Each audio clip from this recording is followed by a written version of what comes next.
లేఅవుట్లు కొన్నప్పుడు ఎన్నో మోసాలని మనం రోజు పేపర్లలో చూస్తుంటాం. కామన్ గా చేసే మిస్టేక్స్ ఏముంటాయి సార్? ఒక 20 years బ్యాక్ మా పెద్దనాన్న ఇదే కామ్నేన్ బ్యాక్ సైడ్ లో గజం 500 కొన్నాడు. ఈ రోజున ₹1,00,000. అసలు ఈ హెచ్ఎండి అంటే ఏంటి, డిటిసిపి అంటే ఏంటి, గ్రామ పంచాయతీ లేఅవుట్ అంటే ఏంటి?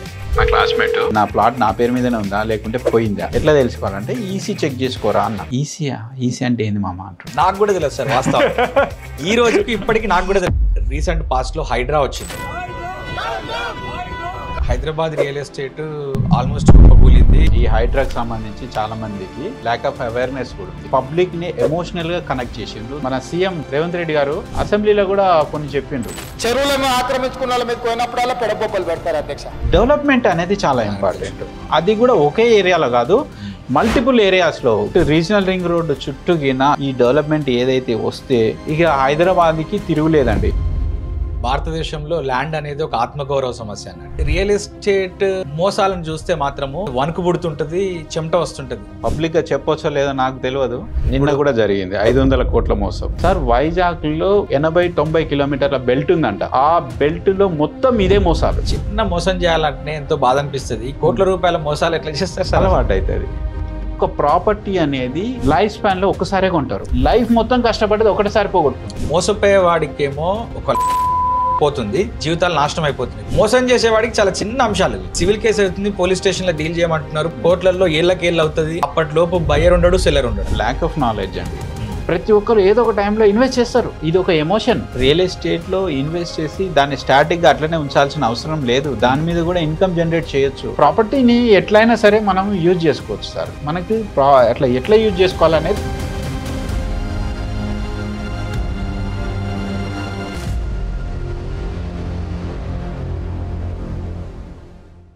ఇది సెకండ్ ఎపిసోడ్ మన ఛానల్లో. చాలా అద్భుతమైన వీడియో. రియల్ ఎస్టేట్ గురించి A to Z ఇన్ఫర్మేషన్ మొత్తం ఇవ్వడానికి ట్రై చేసినాము. ఇందులో చాలా టెక్నికల్ అంశాలతో పాటు చాలా ఎమోషనల్, ఎన్ని రకాలుగా రియల్ ఎస్టేట్లో ఫ్రాడ్స్ జరుగుతాయి, ఆ మిస్టేక్స్ అన్నిటినీ కూడా మనం ఎలా రెక్టిఫై చేసుకోవాలనే విషయాలన్నింటినీ కూడా మనకు వెంకటరాజ్ గారు మన గెస్ట్ ప్రతి విషయాన్ని కూడా కూలంకుషంగా వివరించారు. ఈ ఎపిసోడ్ని మీరు ఫస్ట్ నుండి లాస్ట్ వరకు చూస్తే మీరు ఒక రియల్ ఎస్టేట్ బ్యారోన్ అయ్యే అవకాశం ఖచ్చితంగా ఉంటుంది. And it is going to be an eye-opener for all the real estate agents and also for the future real estate investors. Thank you.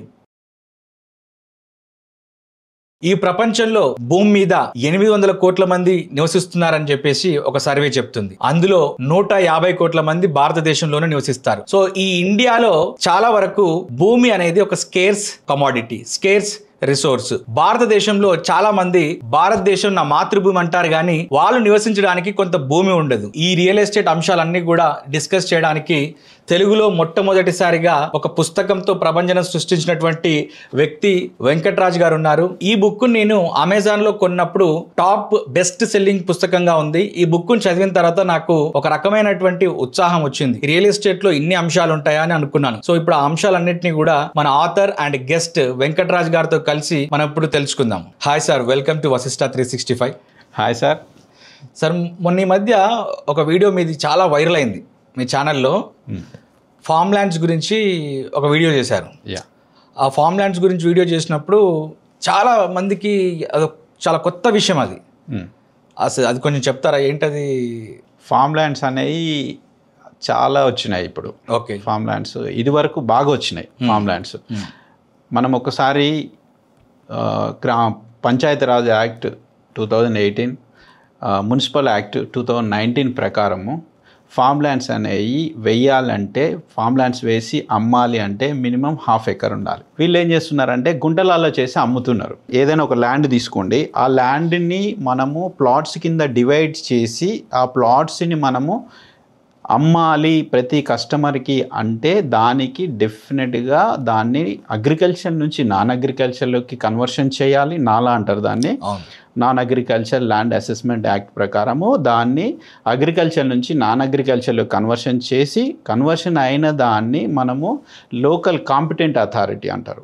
So competent authority అంటారు అంటే హెచ్ఎండిఏ కానీ, municipality కానీ, corporation కానీ, DTCP కానీ, వైటిడిఏ కానీ, ఏ జ్యూరిస్డిక్షన్లో ఉంటే ఆ jurisdiction వాళ్ళ దగ్గరికి వెళ్ళి ఆ బాడీ దగ్గర నుంచి మనము టెక్నికల్ అప్రూవల్ తెచ్చుకోవాలి. ఓకే, టెక్నికల్ అప్రూవల్ తెచ్చుకొని ఆ అప్రూవల్ ప్రకారం ఆ ఏదైతే ల్యాండ్ ఉంటుందో ఆ ల్యాండ్ని డెవలప్ చేయాలి. ఓకే. డెవలప్ చేయడము అంటే దానికి మనము ఒక ఇల్లు కట్టుకోవాలి. ఇప్పుడు మీరు ఒక ఇల్లు కట్టుకోవాలంటే ఏమేమి కావాలి? మీ ఇంటి ముందు ఒక రోడ్డు ఉండాలి, మీకు ఒక డ్రైనేజ్ ఉండాలి, మీకు కరెంటు సప్లై ఉండాలి, పైపులు వాటర్ ఉండాలి, ఓవర్ హెడ్ ట్యాంక్ సప్లై ఉండాలి. సో ఇలాంటి అన్ని ఫీచర్స్ ఉంటేనే మీరు ఇల్లు కట్టుకోగలుగుతారు. ఇలా ఆ వెంచర్లో ఇలాంటి అన్ని ఎమ్యూనిటీస్ని డెవలప్ చేసి ఇవ్వాలి. ఓకే. డెవలప్ చేసి ఆ డెవలప్ చేసిన లేఅవుట్లో ప్లాట్లని కస్టమర్లకు అమ్మాలి. ఓకే. 50 acres ల్యాండ్ అనుకుందాం. 50 acres ల్యాండ్లో మనము డెవలప్ చేస్తే అందులో ప్లాట్లు వస్తాయి, రోడ్లు వస్తాయి, పార్కులు వస్తాయి, ఓపెన్ స్పేస్ కూడా వస్తుంది. ఓకే. ఇన్ని రకాలుగా డెవలప్ చేయాలి. అంటే మనం ఒక వెంచర్లో 60% ల్యాండ్ని ప్లాట్ల కింద పెట్టాలి. ఓకే. 40% అప్రాక్సిమేట్లీ 40% ల్యాండ్ని మనము ఓపెన్ స్పేస్, రోడ్లకి, పార్క్లకి వదలాలి. ఓకే. ఈ ప్లాట్లని 60% ప్లాట్లని కస్టమర్లకి అమ్ముకోవాలి. ఏదైతే డెవలపర్ చేస్తారో డెవలప్ చేస్తాడో ఈ 40% ల్యాండ్ని మొత్తాన్ని లోకల్ బాడీకి రిజిస్ట్రేషన్ చేసి ఇచ్చేయాలి. ఓకే. ఈ లోకల్ బాడీ అంటే ఐదర్ గ్రామ పంచాయతీ, మున్సిపాలిటీ, కార్పొరేషన్ ఏదైనా కావచ్చు. వీళ్ళకి రిజిస్ట్రేషన్ చేసి ఇచ్చేయాలి. ఇలా చేసిన దాన్నే ఒరిజినల్ లేఅవుట్ అంటారు, అప్రూవల్ లేఅవుట్ అంటారు.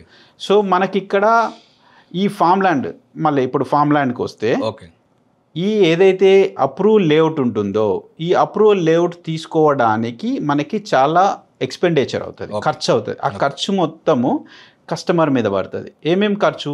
కన్వర్షన్ చేయడానికి, ల్యాండ్ కన్వర్షన్ చేయడానికి, అగ్రికల్చర్ నుంచి నాన్ అగ్రికల్చర్లకి కన్వర్షన్ చేయడానికి ఖర్చు అవుతుంది. మళ్ళీ నాన్ అగ్రికల్చర్ చేసిన దాన్ని సర్వే చేయించి మళ్ళీ దాని తర్వాత ప్లాన్ గీయించి సర్టిఫైడ్ ప్లానర్ తోటి, గవర్నమెంట్ సర్టిఫైడ్ ప్లానర్ తోటి ప్లాన్ గీయించి దానికి అప్రూవల్కి అప్లై చేసుకోవడానికి డబ్బులు అవుతాయి. అప్రూవల్ ఇచ్చిన తర్వాత దాన్ని కాంట్రాక్టర్ని పెట్టి మొత్తం ఈ రోడ్లు, మీరు ఏదైతే ఇల్లు కట్టుకోవడానికి అనువుగా ఆ వెంచర్ని డెవలప్ చేయడానికి రోడ్లు, డ్రైనేజీ, ఎలక్ట్రిసిటీ, వాటర్ సప్లై ఇవన్నిటిని డెవలప్ చేయడానికి ఖర్చు అవుతుంది. సో ఈ ఖర్చు మొత్తము ప్లాట్ కాస్ట్ మీద పడుతుంది. అంటే ప్లాట్ కాస్ట్ పెరుగుతుంది. ప్లాట్ కాస్ట్ పెరిగినప్పుడు ఆబ్వియస్గా దాని డిమాండ్ కూడా పెరుగుతుంది. ప్లాట్ కాస్ట్ ఒకటే చూస్తున్నారు, దాని డిమాండ్. ఇదన్నిటిని అవాయిడ్ చేసి డైరెక్ట్ అగ్రికల్చర్ ల్యాండ్ లాగానే 4 రాళ్ళు బాతి ఇది నీ ప్లాటు, ఓకే, ఇది ఇంకో 4 రాళ్ళు బాతి ఇది నీ ప్లాటు అని చెప్పి ఇచ్చేస్తున్నారు. దానివల్ల ఏమవుతుంది? ఈ కాస్ట్ మొత్తం తగ్గిపోతుంది. కానీ ఏదైతే ప్లాట్ కొంటున్నాడో ఆ కొన్న ప్లాట్ మీద ప్రాపర్ అథారిటీ అనేది ఉండదు, బయ్యర్కి ఉండదు. ఓకే. ఎందుకంటే అది ఒక ప్లాట్ అని ఏ రికార్డులో రిజిస్టర్ చేయబడి ఉండదు, రికగ్నైజ్ చేయబడి ఉండదు. సార్ మనం ఇప్పుడు ఈ యాదగిరిగుట్ట చుట్టుపక్కల ప్రాంతాలలో మనం చూస్తున్నాము. ఇది ఆలేరు, యాదగిరిగుట్ట, ఇంకా చాలా ప్రాంతాలు ఉన్నాయి, జైరాబాద్ కావచ్చు. చాలామంది అగ్రికల్చరల్ ల్యాండ్స్లో ఒక చిన్న ఫామ్ హౌస్ టైపు ఒకటి చిన్న కంటైనర్ హౌస్ లాంటిది కడతారు. గుంటల లెక్కలో అమ్ముతారు. అక్కడ కొన్ని శ్రీగంధము, మనకు ఇట్లాంటివి ఉంటాయి కదా చెట్లు. So 20 years 30 years life span ఉండే చెట్లు ఉంటాయి కదా, వాటిని ఇచ్చేసి రిజిస్ట్రేషన్ చేస్తున్న 4 గుంటలు 3 గుంటలు మీకు ఫామ్ హౌస్ ఉంటుంది, మీకు ఒక ఎగ్జాటిక్ ప్లాంట్స్ అని పెడుతుంటాము అని చెప్తుంటారు. ఇది మీరు చెప్పిన కేటగిరీకి వస్తుంది ఇది. సో ఇక్కడ ఏమవుతుంది అంటే ఈ ప్లాట్లని, ఈ ఏదైతే ఫామ్ ల్యాండ్ ప్లాట్స్ ఉన్నాయో, ఈ గుంట కావచ్చు, 2 గుంటలు, 3, 5 గుంటలు, ఇవన్నీ 20 గుంటాస్ కంటే తక్కువ ఉంటే అది ఆథరైజ్డ్ కాదు as per Panchayati Raj act and municipal act. Okay, authorised కాదు. ఇక్కడ ఏమవుతుందంటే అమ్ముతున్నారు, ఓకే. బట్ నేను ఇందాక ఏదైతే అప్రూవల్ లేఅవుట్ చెప్పానో ఈ అప్రూవల్ లేఅవుట్లో ఏదైతే రోడ్స్, పార్క్స్ కోసం 40% ఆఫ్ ద ల్యాండ్ ఉంది చూసారా, ఆ ల్యాండ్ని లోకల్ బాడీకి రిజిస్టర్ చేసిస్తాం. కానీ ఇక్కడికి వచ్చేసరికి ఈ ఏదైతే 40% ల్యాండ్ ఉంటుంది, ప్లాట్లని కస్టమర్లు చేస్తారు. బట్ 40% ల్యాండ్ ఎవరి దగ్గర ఉంటుంది? ల్యాండ్ ఓనర్ దగ్గరనే ఉంటుంది. ల్యాండ్ ఓనర్ పేరు మీదనే ఉంటుంది. ఎప్పటికైనా అది ల్యాండ్ ఓనర్ పేరు మీదనే ఉంటుంది కదా. మరి ఆ ల్యాండ్ ఓనర్ ఇప్పుడు మీరు అన్నట్టు శ్రీగంధం చెట్లు అదే అన్నారు. సో ఈ శ్రీగంధం చెట్లు ఈ ప్లాట్లో వేసి డెవలప్ చేస్తారు. ఈ ల్యాండ్ ఓపెన్ స్పేస్, రోడ్స్, ఈ ల్యాండ్ ఉంటుంది కదా, అది ఎవరి పేరు మీద ఉంటుంది? ఆబ్వియస్గా ఓనర్ పేరు మీదనే ఉంటుంది. రేపటి నాడు ఓనర్ కావచ్చు, లేదంటే వాళ్ళ పిల్లలు కావచ్చు. 20 years తర్వాత జనరేషన్ చేంజ్ అయింది అనుకోండి, చేంజ్ అయినా వాళ్ళ పిల్లలు వచ్చి ఆ ల్యాండ్ని ఇది నాది అని చెప్పేసి, వాళ్ళు అగ్రికల్చర్ ల్యాండ్ కదా, అది లేఅవుట్ అని చెప్పి ఎక్కడ ఉండదుగా. బై ద వే నేను ఇక్కడ ఇంకొక విషయం మెన్షన్ చేయాల్సింది ఏంటంటే, మనము హెచ్ఎండిఏ కానీ డిటిసిపి కానీ వాటి ఏదైతే గవర్నమెంట్ అప్రూవ్డ్ లేఅవుట్స్ ఉంటాయో ఇవన్నీ సబ్ రిజిస్టర్ ఆఫీస్లో ఉంటాయి. లేఅవుట్స్ ఇది ప్లాట్ అని రికగ్నైజ్ చేయబడి ఉండాలి. ఇప్పుడు మీరు ఇల్లు ఉన్నారు, ఇది ఇల్లు అని ఎవరు సర్టిఫై చేస్తారు? లోకల్ బాడీ చేస్తుంది. హైదరాబాద్ అయితే జిహెచ్ఎంసీ చేస్తుంది. అంటే ఈ GHMC is nothing but corporation చేస్తుంది, లేదంటే మున్సిపాలిటీ చేస్తుంది, లేదంటే ఇది మనకి ఇది లేఅవుట్, ఇది ఒక లేఅవుట్, ఇది అప్రూవ్డ్ బై గవర్నమెంట్ అనే లేఅవుట్ సబ్ రిజిస్టర్ ఆఫీస్లో ఉంటుంది. సో మీరు ప్లాట్ రిజిస్ట్రేషన్ చేయడానికి పోయినప్పుడు ఖచ్చితంగా ఆ లేఅవుట్ని చూసి వాళ్ళు రిజిస్ట్రేషన్ చేస్తారు. కలెక్టర్ ఆఫీస్లో ఉంటుంది, హెచ్ఎండి ఆఫీస్లో ఉంటుంది. మీరు హౌసింగ్ పర్మిషన్కి జిహెచ్ఎంసీకి వెళ్తే జిహెచ్ఎంసీలో ఉంటుంది, మున్సిపాలిటీలో ఉంటుంది. ఏ జ్యూరిస్డిక్షన్లో ఉంటే వాళ్ళ దగ్గర ఈ లేఅవుట్ ఉంటుంది. సో ఈ ప్లాట్ అనేది అన్ని డిపార్ట్మెంట్లు ఏదైతే గవర్నమెంట్ డిపార్ట్మెంట్లు ఉంటాయో అన్ని గవర్నమెంట్ డిపార్ట్మెంట్లో ఇది ప్లాటు, ఇది ఒక లేఅవుట్, ఇది ఒక రోడ్డు, ఆ రోడ్డు అండర్ మున్సిపాలిటీ ఆర్ గ్రామ పంచాయతీ ఇవన్నీ ఉంటాయి వాళ్ళ దగ్గర. అదే ఫామ్ ల్యాండ్లో అలా ఉండదు. సపోజ్ మీరు ఓనర్ అనుకోండి, మీరు ల్యాండ్ ఓనరు, నేను బయ్యర్ని, అది ప్లాట్ అని చెప్పి మన ఇద్దరి మధ్య ఉంటుంది. ఇంకా వేరే థర్డ్ పర్సన్ దగ్గర ఉండదు అది. సో ఆ ల్యాండ్ రేపన్నాడు మీ పిల్లలో నా పిల్లలో వస్తారు, వచ్చి మీ వాళ్ళకి ఏం తెలుస్తుంది? వాళ్ళ రికార్డ్స్ ప్రకారమే పోతారు. ఎక్కడైతే గవర్నమెంట్ రికార్డ్స్లో ఏముంటుందో దాని ప్రకారమే పోతారు వాళ్ళు. ఆ రికార్డ్స్లో ఏముంటుంది? ఇది ఒక వ్యవసాయ భూమి. ఫామ్ ల్యాండ్ అంటే ఇది ఒక వ్యవసాయ భూమి. వ్యవసాయ భూమిలో ఈ పార్ట్ ఏమో మీ పేరు మీద ఉంటుంది, రోడ్స్ పార్ట్, ఎందుకంటే మీరు నాకు అమ్మింది ప్లాట్ మాత్రమే, ప్లాట్ అమ్మారు. 40% డెవలప్మెంట్ కోసం ఓనర్ దగ్గర ఉంటుంది. ఆ ఓనర్ అంటే మీ పిల్లల దగ్గర ఉంటుంది అనుకుందాం. నా పిల్లల దగ్గరే ఉంటుంది, ప్లాట్ పార్ట్ ఉంటుంది. మీ పిల్లల దగ్గర ఏముంటుంది? రోడ్స్ పార్ట్ ఉంటుంది. రెండు వ్యవసాయ భూములే. ఇది నేను దున్నుకుంటా, అది నువ్వు దున్నుకో. అంతే కదా? అంతే. అవును. సో ఇక్కడ మనము దీన్ని ఆల్రెడీ చాలామంది కొనేశారు, కానీ దీనికి మనము సొల్యూషన్ ఏంటిది అనేది చాలామంది మన దాంట్లోనే రేజ్ చేసిండ్రు. దాదాపుగా వైరల్ అయింది మీరు అన్నట్టు. సో సొల్యూషన్ ఏంటి అంటే, సొల్యూషన్ కూడా మనం ఏం చేయాలి అంటే, మనం ప్లాట్తో పాటు రోడ్డును కూడా మన పేరు మీద రిజిస్ట్రేషన్ చేయించుకోవాలి. రోడ్డు ప్లాట్ రెండు మన పేరు మీదనే ఉంటాయి కాబట్టి ఫ్యూచర్లో మన ప్లాట్కి మనమే రోడ్డు వదిలేయచ్చు. సో మనం ఎండ్ ఆఫ్ ద డే ఎవరైతే డెవలపర్ ఉన్నారో ఆయన పేరు మీద ఒక్క సెంటు భూమి కూడా ఉండకూడదు. ఉండకుండా అందరు కస్టమర్లే హ్యాండ్ ఓవర్ చేసుకోవాలి. ఏమైనా మోసాలు జరిగిన ఎక్స్పీరియన్స్ వచ్చాడున్నాయి. చాలా మంది నాకు ఆ వీడియో చూసి, మీరు ఆ వీడియో ఏదైతే వైరల్ అయిందో దాదాపుగా 18-19 లక్షల మంది చూసిండ్రు. కింద కామెంట్లో, సార్ నేను సేమ్ ఫేస్ చేసిన, ఇలాంటి ప్రాబ్లమ్ని నేను ఫేస్ చేస్తున్నా, సో నాకు ఇదే ప్రాబ్లం అయింది. మీరు నాకు వైజాగ్ నుంచి ఒక అతను ఫోన్ చేసిండు, సార్ వైజాగ్లో మనకి దాదాపుగా 80-90 కిలోమీటర్ల బెల్ట్ ఉందంట. I don't know exactly where it is located, but ఆ బెల్ట్లో మొత్తం ఇదే మోసాలు. నేనే షాక్ అయినా. మన వీడియో చూసి ఫోన్ చేసిండు ఆయన. ఫోన్ చేసిండు తర్వాత ఇంకా దాని గురించి, సార్ మీరు ఎగ్జాక్ట్లీ చెప్పిండ్రు అని. సో ఇంకా చాలామంది అలా మోసపోయినామని కూడా ఉన్నారు. మోసపోయినామని కూడా చాలామంది చెప్పిండ్రు. సో ఈ ల్యాండ్ ఏదైతే ఉందో, లేదు అనుకుంటే ఏదైతే ఒక వెంచర్, ఒక 10 ఎకరాల వెంచర్లో ప్లాట్లు రోడ్లు డివైడ్ చేసి డెవలపర్ అమ్మేసిండు. సో ఈ రోడ్ల పార్ట్ ఏదైతే ఉందో ఆ రోడ్ పార్ట్ ఈ ప్లాట్లు కొన్న వాళ్ళందరిది ఒక అసోసియేషన్ ఫామ్ చేసి, association registered association, government registered అసోసియేషన్ని ఫామ్ చేసి ఆ అసోసియేషన్కి రిజిస్ట్రేషన్ చేసి ఇచ్చేయాలి. అప్పుడు ఎగ్జిట్ అయిపోతాడు. ఇప్పుడు హెచ్ఎండిఏ లేఅవుట్ ఉంది, హెచ్ఎండిఏ లేఅవుట్లో ఇప్పుడు ఫర్ ఎగ్జాంపుల్ మీరే ఉన్నారు, ఒక 10 ఎకరాల హెచ్ఎండిఏ లేఅవుట్ వేశారు. ఈ 10 ఎకరాలలో 60% ప్లాట్లు చేసి కస్టమర్లకు అమ్మేశారు, 40% రోడ్లకు, పార్కులకు, ఓపెన్ స్పేస్కి వదిలేసి దాన్ని గవర్నమెంట్కి ఇచ్చేసారు. ఇక మీకు ఏడుంది ల్యాండ్? లేదు, ఎగ్జిట్ అయిపోయింది. అదే ఎగ్జిట్ ఇందులో కూడా ఫామ్ ల్యాండ్లో కూడా చేయగలిగితే అప్పుడు మీరు కొంతవరకు సేఫ్ ఉన్నట్టు, కొంతవరకు అథారిటీ తగ్గించినట్టే. సో వాస్తవానికి ఏంటంటే సార్, భారతదేశంలో ల్యాండ్ అనేది ఒక ఆత్మగౌరవ సమస్య అన్నట్టు. సో ఒక దగ్గర ఇప్పుడు ఒక వ్యక్తి చదువుకోగానే పెళ్లి చేసేస్తుంటారు. అంటే జాబ్ వస్తుంది, జాబ్ వచ్చి సెటిల్ అయినామంటే ఇమీడియట్గా పెళ్లి చేస్తుంటారు. పెళ్ళైన తర్వాత ఓ పాప పుడితే ఇమీడియట్గా ఓ ప్లాట్ కొనుక్కొని ఇల్లు కట్టుకో అంటారు, లేదా ఎక్కడైనా అపార్ట్మెంటో లేకుంటే ఇంకేదైనా కొనుక్కోమంటారు. అంటే ఒక ప్లాట్ కానీ, ఒక ఇల్లు కానీ, లేదా ఒక అగ్రికల్చరల్ ల్యాండ్ కానీ కొంటే వాళ్ళు కొంత లైఫ్లో స్థిరత్వం వచ్చినట్టు, సెటిల్ అయినట్టు అని చెప్పి అనుకుంటారు. కాబట్టి ప్రతి ఒక్కరికి ఇది ఒక సెంటిమెంట్గా ఉంటుంది ల్యాండ్ అనేది ఇండియాలో.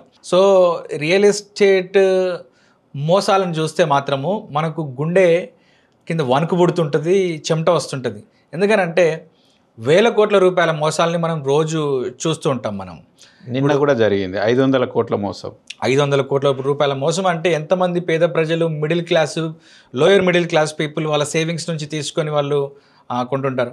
సో దీని మీద మనము కొంత ఎక్కువ ఇన్ఫర్మేషన్ని డిసిమినేట్ చేయాల్సిన అవసరం అయితే ఖచ్చితంగా ఉంటుంది సార్. ఎందుకనంటే అక్కడ ఇప్పుడు ఇందాక మీరు ఆ వీడియోలో చూసినప్పుడు నాకు ఒక డౌట్ వచ్చింది. ఆ ప్లాటింగ్ చేసినప్పుడు ప్లాట్లని అమ్మిన తర్వాత ముందు రోడ్డు ఉంటుంది కదా, ఆ రోడ్డుని రేపు ఈ ప్లాట్ని రోడ్ అని చెప్పి మళ్ళీ ఈ రోడ్డుని ప్లాట్ల కింద చేసి కూడా అమ్మే అవకాశం ఉంటుంది అని చెప్పి కూడా మీరు అందులో చెప్పారు. నాకు ఒక ఎక్స్పీరియన్స్ ఉన్నది, నాది ఒక కేస్ స్టడీ కింద మీరు తీసుకున్నట్లయితే నాకు ఒక బ్యాడ్ ఎక్స్పీరియన్స్ ఉన్నది. నేను కొంత పేరు డబ్బు సంపాదించుకున్న తర్వాత 1,20,00,000 రూపాయలతో ఒక అగ్రికల్చరల్ ల్యాండ్, ఒక 3 ఎకరాల అగ్రికల్చరల్ ల్యాండ్ కొనడానికి ఈ షాద్ నగర్ అవతల కొనడానికి వెళ్ళిన నేను. సో మంచి రేటుకి వస్తుంది, అప్పుడు ప్రీవియస్ గవర్నమెంట్ ఉన్నప్పుడు మంచి హైలో ఉన్నది రియల్ ఎస్టేట్, మంచి రేటుకి వస్తుందని చెప్పేసి నేను వెళ్ళిన.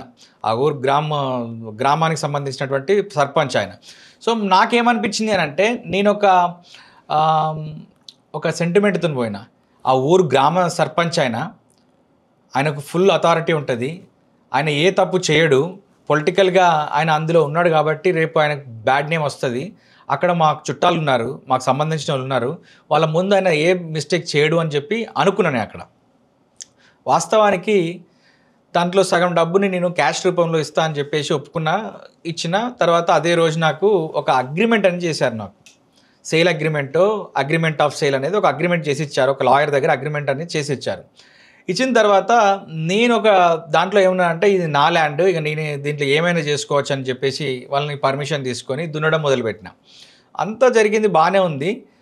మనకు ఒక 3 months టైం ఇచ్చారు వాళ్ళు మనకు మొత్తం ఫుల్ అమౌంట్ పే చేయడానికి. ఆ ఫుల్ అమౌంట్ పే చేసే టైంకి వచ్చేసరికి చెక్కుల రూపంలో, వాటి రూపంలో, వీటి రూపంలో డబ్బు మొత్తం పే చేసిన. ఇంకో 10 lakhs ఉంటే అదొకటి లాస్ట్ క్యాష్ పట్టుకొని ఎవరైతే ఓనర్ ఉన్నాడో, ఆ సర్పంచ్ ఎవరైతే ఉన్నారో ఆయనని, అన్న వస్తావా మనం ఈరోజు రిజిస్ట్రేషన్ పెట్టుకుందామని చెప్పేసి పిలిచిన. ఆయన ఎంతకు అప్పటి వరకు డబ్బులు తీసుకునేంత వరకేమో 1,20,00,000 రూపాయల డబ్బులు తీసుకునేంత వరకేమో నన్ను బాగా మంచిగా నీట్గా ప్యాంపరింగ్ చేసి దువ్వటం లాంటిది, సోప్ పేషెంట్ ఇవన్నీ చేశాడు, డబ్బులు తీసుకున్నాడు. ఇక ఈ రిజిస్ట్రేషన్కి రమ్మంటే వస్తలేడు. అరే ఎంత రిజిస్ట్రేషన్ చేయమన్నా చేస్తలేడు, డబ్బులన్నీ తీసుకున్నాడు, ఏంటిది ఇష్యూ ఏంటి అని చెప్పేసి అప్పుడు ధరణి పోర్టల్ ఉండే, ధరణి పోర్టల్కి వెళ్ళి అగ్రికల్చరల్ ల్యాండ్ కాబట్టి ఆ సర్వే నెంబర్ మీద పెట్టి చూస్తే నేను ల్యాండ్ అగ్రిమెంట్ ఎవరి పేరు మీద, నా పేరు మీద చేసుకున్నాను, వాళ్ళ మదర్ పేరు మీద ఉన్నది. ఆ మదర్ పేరు మీద ఉన్నటువంటి ల్యాండ్ ఇప్పుడు వచ్చేసి ఇంకొక వేరే థర్డ్ పర్సన్ మీద చూపిస్తుంది. ఈయనకు ఈ ధరణి పోర్టల్ నుంచి ఇవన్నీ కూడా డౌన్లోడ్ చేసి ఆయనకు పంపిస్తే ఆయన నుండి ఆన్సర్ లేదు. కొంచెం ప్రెజర్ చేసిన తర్వాత ఏం చేసిండు ఆయన అంటే, అవును కొంచెం మేము డబ్బుల విషయంలో ఇరుక్కుపోయినాము, అందుకే ఆయన నా గొంతు మీద కత్తి పెట్టినట్టు మాట్లాడితే దీన్ని రిజిస్టర్ చేయాల్సింది వచ్చింది అని చెప్పేసి చెప్పిండు. మరి నాకు రిజిస్ట్రేషన్ చేపిస్తామని చెప్పేసి రిజిస్ట్రేషన్ ఆఫీస్లో ఆల్రెడీ నాతో టోకెన్ డబ్బులు కట్టించినావు కదా, రిజిస్ట్రేషన్ ఫీజు అన్ని కట్టించినావు కదా, మరి ఇది ఎట్లా అంటే ఇప్పుడు కొంచెం ఆగుదాము, వెయిట్ చేద్దాము అని అంటే, మరి రిజిస్ట్రేషన్ ఛార్జెస్ కూడా పోతాయి, నువ్వు నన్ను మోసం చేసినావు, అగ్రిమెంట్ ఆఫ్ సేల్లో నా పేరుతో, మీ మదర్ పేరుతో ఉన్నటువంటి ల్యాండ్ నుంచి పెట్టినావు, ఇప్పుడు మీ మదర్ అక్కడ సెల్లర్గానే లేదు, ఇంకెవరో పేరున్నది అక్కడ, నాకేమో అగ్రిమెంట్ ఆఫ్ సేల్ నాకు ఇచ్చినావు, ఆయనకేమో రిజిస్ట్రేషన్ చేసినావు. ఇంత దారుణమైనటువంటి మోసాన్ని నా జీవితంలో, ఇక పెద్ద మోసము, ఫస్ట్ టైము నాకు ఫ్యూజులు ఎగిరిపోయినాయి. నేను యాజ్ ఎ టీచర్గా ఇండియన్ పాలిటీ, ఇండియన్ కాన్స్టిట్యూషన్, లా గురించి మస్తు విషయాలు చెప్తా, కానీ బేసిక్స్ తెలియలేదు సార్ నాకు. చాలా మోసపోయినా నేను. ఫైనల్గా అది ఆ మోసంలోకి వెళ్ళి బయటపడినా ఫైనల్గా ల్యాండ్ మనకు అయింది. కానీ సో వాస్తవానికి ఒక ల్యాండ్ కొనడానికి వెళ్ళినప్పుడు కామన్ మ్యాన్ చేసే కొన్ని మిస్టేక్స్ గురించి డిస్కస్ చేద్దాం. ఇప్పుడు మీ విషయానికి వస్తే మీరు ల్యాండ్ టోకెన్ అమౌంట్ ఇచ్చి అగ్రిమెంట్ రాయించుకున్నాడు. అవును. అగ్రిమెంట్ లాయర్ దగ్గర రాయించుకున్నారు. అవును. మీ దగ్గర పెట్టుకున్నారు. అవును. అయితే అది అగ్రిమెంట్ అని మీకు లాయర్కి ఎవరైతే సెల్లర్ ఉన్నారో మీ మధ్యలోనే ఉంది. ముగ్గురికి తెలుసు. అవును. అది దాంతో మీరు లీగల్గా ఫైట్ చేయొచ్చు. కానీ లీగల్గా ఫైట్ చేస్తే ఆ కోర్టుకి వెళ్తే ఎట్లుంటుంది? ఎన్ని సంవత్సరాలు పడుతుంది? ఏళ్ళకేళ్ళు పడుతుంది. సో మీరే ఒక చిన్న మిస్టేక్ చేసిరు ఇక్కడ. ఏంటిది అంటే ఏదైతే అగ్రిమెంట్ ఆఫ్ సేల్ ఉంటుందో అగ్రిమెంట్ ఇప్పుడు అతను వేరే వాళ్ళకి రిజిస్ట్రేషన్ చేసిండు. ఈ ఏదైతే అగ్రిమెంట్ ఆఫ్ సేల్ ఉంది ఈ ప్లాట్ ఇతను నాకు అమ్మడానికి ఇంత టోకెన్ అమౌంట్ తీసుకున్నారు. ఈ టోకెన్ అమౌంట్ గాను ఈ కొన్ని కండిషన్స్ మీద ఉన్నాయి. 3 monthsలో రిమైనింగ్ పేమెంట్ కట్టేస్తాము. ఈ సర్వే నెంబర్లో ఉన్న ఇన్ని ఎకరాల భూమి ఈ రకమైన మెజర్మెంట్స్ తోటి ఇతను సెల్లరు, నేను బయ్యర్ని, ఒక డాక్యుమెంట్ ఏదైతే మీరు కొనడానికి వెళ్తారో కొన్న ప్లాట్ని ఎలా అయితే రిజిస్ట్రేషన్ చేయించుకుంటారో సేమ్ యాజ్ ఇట్ ఈస్గానే, కాకపోతే ఏంటంటే నేను ఫుల్ అమౌంట్ పే చేయలేదు, ఇంత అమౌంట్ పే చేసిన రిమైనింగ్ అమౌంట్ ఇన్ని రోజులలో నేను పే చేస్తాను. ఓకే. సో ఇది ల్యాండ్ అవసరం అనుకుంటే ల్యాండ్ ఫోటో. ఓకే. వీటన్నిటినీ అతను ఎక్కడ రిజిస్ట్రేషన్ చేసిండు? ఎంఆర్ ఆఫీస్లో చేసిండు. అదే ఎంఆర్ ఆఫీస్కి మీరు వెళ్ళి ఏదైతే మీ మధ్య అగ్రిమెంట్ జరిగిందో దాన్ని రిజిస్ట్రేషన్ చేయించాలి. ఓకే. అప్పుడు అతను అదే ల్యాండ్ను వేరేటోళ్ళకి అమ్మడానికి వెళ్ళిండు అనుకోండి, అరే ఆల్రెడీ పలాని వంశీకి నువ్వు అమ్ముతా అని చెప్పి అగ్రిమెంట్ ఆఫ్ సేల్ చేసినావు, నువ్వు అమ్మితే వంశీకే అమ్మాలి.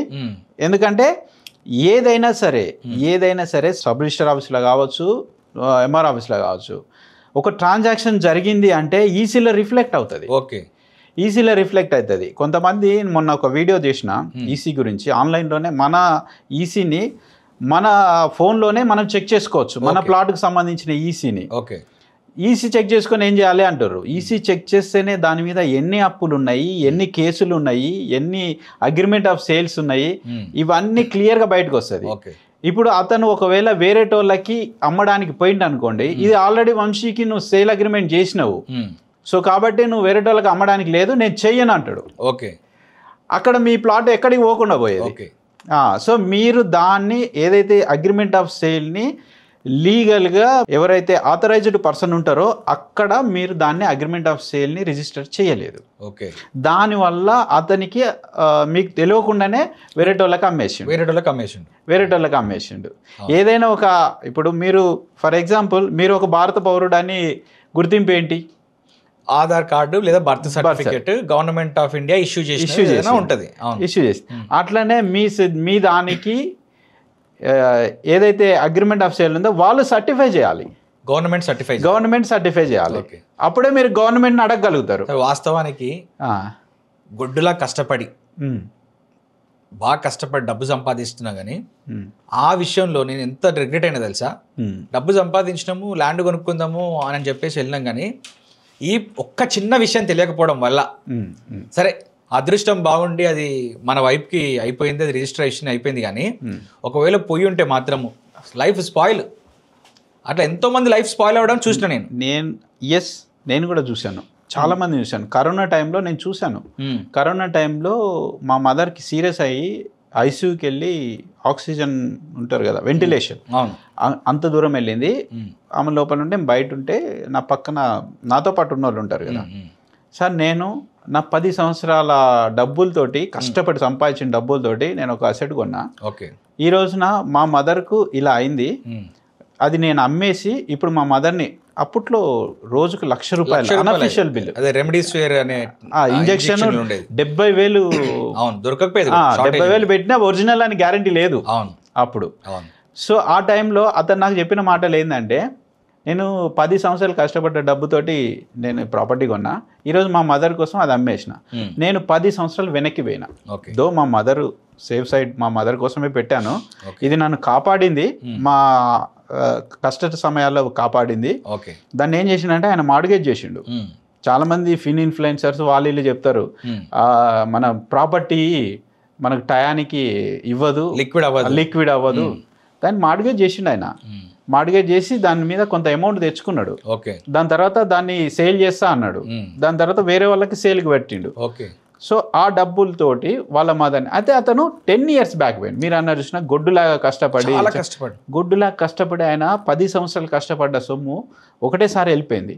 మళ్ళీ 10 సంవత్సరాలు వెనక్కిపోయింది. అంటే ఒక ప్రాపర్టీ అనేది ప్రతి ఒక్కళ్ళు లైఫ్ స్పాన్లో ఒక్కసారే కొంటారు. అవును. కొంతమంది మల్టిపుల్ టైమ్స్ కొంటారు, కానీ అది ఒక 10 సంవత్సరాలు ఉన్నా లేకుంటే మినిమం 20 సంవత్సరాలు కొంతమందికి లైఫ్ పడుతుంది ఒక ప్రాపర్టీ కొనడానికి. అది లైఫ్ మొత్తం కష్టపడ్డది ఒకటిసారి పోగొట్టుకుంటారు. అలా పోగొట్టుకోకుండా జాగ్రత్తలు తీసుకోవాలి. ఇప్పుడు మోసపోయే వాడికేమో ఒక లంసమ్ అమౌంట్ కోట్లల్లా లేదా లక్షలల్లా పోతుంది, జీవితాలు నాశనం అయిపోతున్నాయి, కుటుంబాలు వ్యానిష్ అయిపోతున్నాయి. మోసం చేసేవాడికి చాలా చిన్న అంశాలు ఇవి. అంటే ఇప్పుడు ఒక దొంగతనం చేయాలి అని అంటే చాలా పెద్ద స్కెచ్ రెక్కి పెద్ద విషయం అవుతుంది. అండ్ దొంగతనం చేసిన వాడు పోలీస్ స్టేషన్కి వెళ్తే వాడిని దొరకబడడం పోలీసు వాళ్ళకి ఈజీ అవుతుంది, అది ఒక క్రైమ్ కింద గుర్తించబడుతుంది, అవన్నీ జరుగుతుంది. దీన్ని వెళ్తే ఇది సివిల్ కేసు అయిపోతుంది సార్. ఇది ఈ సివిల్ కేసు అవుతుంది, పోలీస్ స్టేషన్లో డీల్ చేయమంటున్నారు. కోర్టులకు వెళ్తే కోర్టులలో ఏళ్ళకి అవుతుంది. అప్పటిలోపు బయ్యర్ ఉండడు, సెల్లర్ ఉండడు. ఆ తర్వాత వాళ్ళకి వచ్చిన వాళ్ళ పిల్లలు వీళ్ళు దాని మీద కొట్లాడతారా లేదా, చేస్తారా లేదా అనేది వదిలేస్తారు అనేది మనకు తెలుసు, చూస్తున్నాం, ప్రతిరోజు చూస్తున్నాం మనం. సో ఇంకొక ఎగ్జాంపుల్ చెప్తాను మీకు. ఫస్ట్ కేసులో నాకు జరిగింది, సెకండ్ కేసులో మా ఫ్రెండ్కి జరిగింది. ఒక 4 ఎకరాల భూమి 2 సర్వే నెంబర్ల మీద ఉన్నాయి సార్. ఈ 2 సర్వే నెంబర్లలో ఒక సర్వే నెంబర్లో 1 ఎకరం భూమి నాకు కొన్నాడు. ఇప్పుడు వస్తున్నటువంటి 4th సిటీయో లేకుంటే ఇక్కడ ఒకటి ఉన్నది కదా ఫ్యూచర్ సిటీ అని అంటున్నారు కదా, తుక్కుగూడ దగ్గర శ్రీశైలం హైవే దగ్గర. అక్కడ మా ఫ్రెండ్ ఒక 1 acre ఆఫ్ ల్యాండ్ కొన్నాడు. కొన్న తర్వాత అమ్ముతున్న వ్యక్తి కూడా ఈయనకి బాగా తెలిసినటువంటి పరిచయస్తుడు అన్నట్టు. అయితే కొన్న తర్వాత రిజిస్ట్రేషన్కి వెళ్ళిన తర్వాత వాళ్ళు ఏం చేసిండ్రు అని అంటే 1 acre ల్యాండ్ రిజిస్ట్రేషన్ చేసిండ్రు. ఆ సర్వే నెంబర్ మీద 1 acre ల్యాండ్ రిజిస్ట్రేషన్ చేసిండ్రు. హద్దులు పాతుకుందామని చెప్పి, హద్దులు గీసుకోవాలిగా, డిమార్కేషన్ చేసుకోవాలి కదా, హద్దులు పాతుకుందామని చెప్పి వెళ్ళినప్పుడు ఆ 1 acre ల్యాండ్ ఆయనకి ఎట్లా ఇచ్చింది తెలుసా? ఈ 2 సర్వే నెంబర్ల మీద అటు 2 ఎకరాలకు ఇటు 2 ఎకరాలకు మధ్యన రోడ్డు ఏదైతే వస్తుందో అక్కడ ఒక 30 ఫీట్లు 35 ఫీట్ల వెడల్పుతో పొడుగు రైలు డబ్బాలాగా ఇచ్చిండ్రు. ఇంకా అంటే ముందు టీపన్ని పెట్టి ఒక మ్యాప్ వేసుకొని ఇక్కడ ఇస్తాము ఇక్కడ చేస్తాము అనేది ఒక అగ్రిమెంట్ లేకపోవడం వల్ల, చిన్న మిస్టేక్ వల్ల ఇప్పుడు ఆ ల్యాండ్ని ఆయన గత్యంతరం లేక వాళ్ళకే నమ్మాలి, లేకపోతే దాన్ని దేనికి పనికి రాదు. ఇంకా అది ఆ అగ్రికల్చరల్ ల్యాండ్ కదా, ఇప్పుడు రైలు డబ్బా లాగా ఉంటే దీన్ని వెంచర్ వేయడానికి పనికి రాదు. ఒక స్క్వేర్ షేప్ లో ఉంటే వ్యవసాయం చేయడానికి చేయలేము, ప్రాపర్గా చేయలేము. అట్లా అని చెప్పేసి ఏదైనా వెంచర్ వేద్దామన్నా కానీ అది పనికిరాదు. 30 ఫీట్ల రోడ్డు అంటే రోడ్డుకే సరిపోతుంది. వాళ్ళు తెలిసి చేశారు. ఈయన చాలా ఇంటెలిజెంట్, చాలా ఇంటలెక్చువల్ పర్సన్. నమ్మకంతో నమ్మి 1 కోటి రూపాయలు ఖర్చు పెట్టి కొన్న వ్యక్తి దీన్ని గత్యంతరం లేక వాళ్ళకన్నా అమ్ముకోవాలి, లేకుంటే విడిచిపెట్టుకోవాలి. సో ఇది కూడా ఒక మోసం జరుగుతుంటుంది. ఒక ప్లాట్ కొన్నప్పుడు మీరు ఇందాక ఈసీ చెప్పారు. అసలు నాకు వాస్తవానికి చెప్తున్నా, ఈసీ అంటే ఏంటి, లింక్ డాక్యుమెంట్ అంటే ఏంటి, పహానీలు అంటే ఏంటిది, సేత్వార్ అంటే ఏంటిది, అసలు ఏ డాక్యుమెంట్లను మనం రిఫర్ చేయాలి? ఒక సినిమా చూడాలనంటే 4-5 యూట్యూబ్ ఛానల్లో రివ్యూస్ చూస్తాము, 4-5 వెబ్సైట్లలో రివ్యూస్ చూస్తాము. 2.5 రేటింగ్ ఇచ్చిండ్రా, 3 రేటింగ్ ఇచ్చిండ్రా, అవుట్ ఆఫ్ 5 అని చెప్పేసి చూసి 4-5 మౌత్ టాక్ కనుక్కొని మనం వెళ్తాము. కోట్లు పెట్టే ప్లాట్లకు కావచ్చు, ల్యాండ్స్కి కావచ్చు, వీటికి కావచ్చు, మనం రీసెర్చ్ చేద్దామన్నా లేకపోతే చెప్పేవాళ్ళు మీలాంటి వాళ్ళు లేకపోవడం వల్ల చాలా పెద్ద లైఫ్ స్పాన్ మొత్తం సరిదిద్దుకోలేనంత పెద్ద మిస్టేక్స్ జరుగుతుంటాయి. సో ఒక ప్లాట్ కొనడానికి వెళ్ళినప్పుడు, ఒక హెచ్ఎండిఏ లేఅవుట్లోనో డిటీసీపీ లేఅవుట్లోనో ఒక ప్లాట్ కొనడానికి వెళ్ళినప్పుడు మనం క్రాస్ చెక్ చేసుకోవాల్సినటువంటి డాక్యుమెంట్స్ ఏంటివి, ఒకసారి బేసిక్స్ చెప్పండి. ఇందాక మీ ఫ్రెండ్ చెప్పారుగా, అవును, సేమ్ మీకు ఎట్లయితే అగ్రిమెంట్ ఆఫ్ సేల్ పెట్టుకున్నారో సేమ్ అదే విధంగా ఆయనకు కూడా చేసుకొని ఉంటే ఆ ప్రాబ్లం వచ్చేది కాదు. అవును సార్, అవును. ఫస్ట్ థింగ్ ఏంటంటే, సో ఆయన ఏం చేయాలంటే మొత్తం ప్లాటింగ్ ఏదైతే ల్యాండ్ ఉందో ఏ పార్ట్ ఎంత డిస్టెన్స్ ఎంత మెజర్మెంట్స్ తోటి ఇతను తీసుకుంటున్నా అనే విషయాన్ని క్లియర్గా అగ్రిమెంట్ ఆఫ్ సేల్లో మెన్షన్ చేసుకొని దాన్ని సబ్ రిజిస్టర్లో రిజిస్టర్ సేమ్ అగ్రిమెంట్ ఆఫ్ సేల్ని మనం రిజిస్ట్రేషన్ చేసుకుంటాం. సేల్ డీడ్ చేపిస్తాం. ఏ వైపు ఎంత రోడ్ ఉన్నది, ఎంత ఉన్నది డైమెన్షన్స్ క్లియర్గా మనము అగ్రిమెంట్ ఆఫ్ సేల్లోనే చేయించుకోవాలి. ఓకే, దాన్ని బేస్ చేసుకొనే మనము సేల్ డీడ్ రాసుకోవాలి. ఓకే, సేల్ డీడ్ రాసుకొని దాన్ని రిజిస్ట్రేషన్ చేయించుకోవాలి. ఓకే. రిజిస్ట్రేషన్ చేయించుకుంటే అప్పుడు ఆయనకి ఏదైతే అనుకున్నాడో అతను అనుకుని ఉంటారు దీంట్లో కరెక్ట్గా స్క్వేర్లో నాకు ఇస్తాడు, ఇట్లా రైలు డబ్బాలాగా ఇయ్యాడు అని అతను అనుకొని దాన్ని కొనుక్కున్నాడు మీ ఫ్రెండ్. అవును. అలాగా ఆయన ఏదైతే అనుకున్నాడో అది పేపర్ మీద పెట్టి దాన్ని మనం రిజిస్టర్ చేసి ఉంటే అయిపోయేది. అవును. సో దాని ప్రకారమే రిజిస్ట్రేషన్ చేసేవారు. ఓకే. వాళ్ళు ఇంటెన్షనల్గా చీటింగ్ చేసిండ్రు. అవును, ఇంటెన్షనల్గా చీటింగ్. అంటే సార్ నేను చూస్తున్న విషయం ఏంటి అని అంటే ఈ అగ్రికల్చరల్ ల్యాండ్స్, ఫార్మ్ ల్యాండ్స్ అంటాం కదా, ఇందులో చీటింగ్ విపరీతంగా ఉన్నది.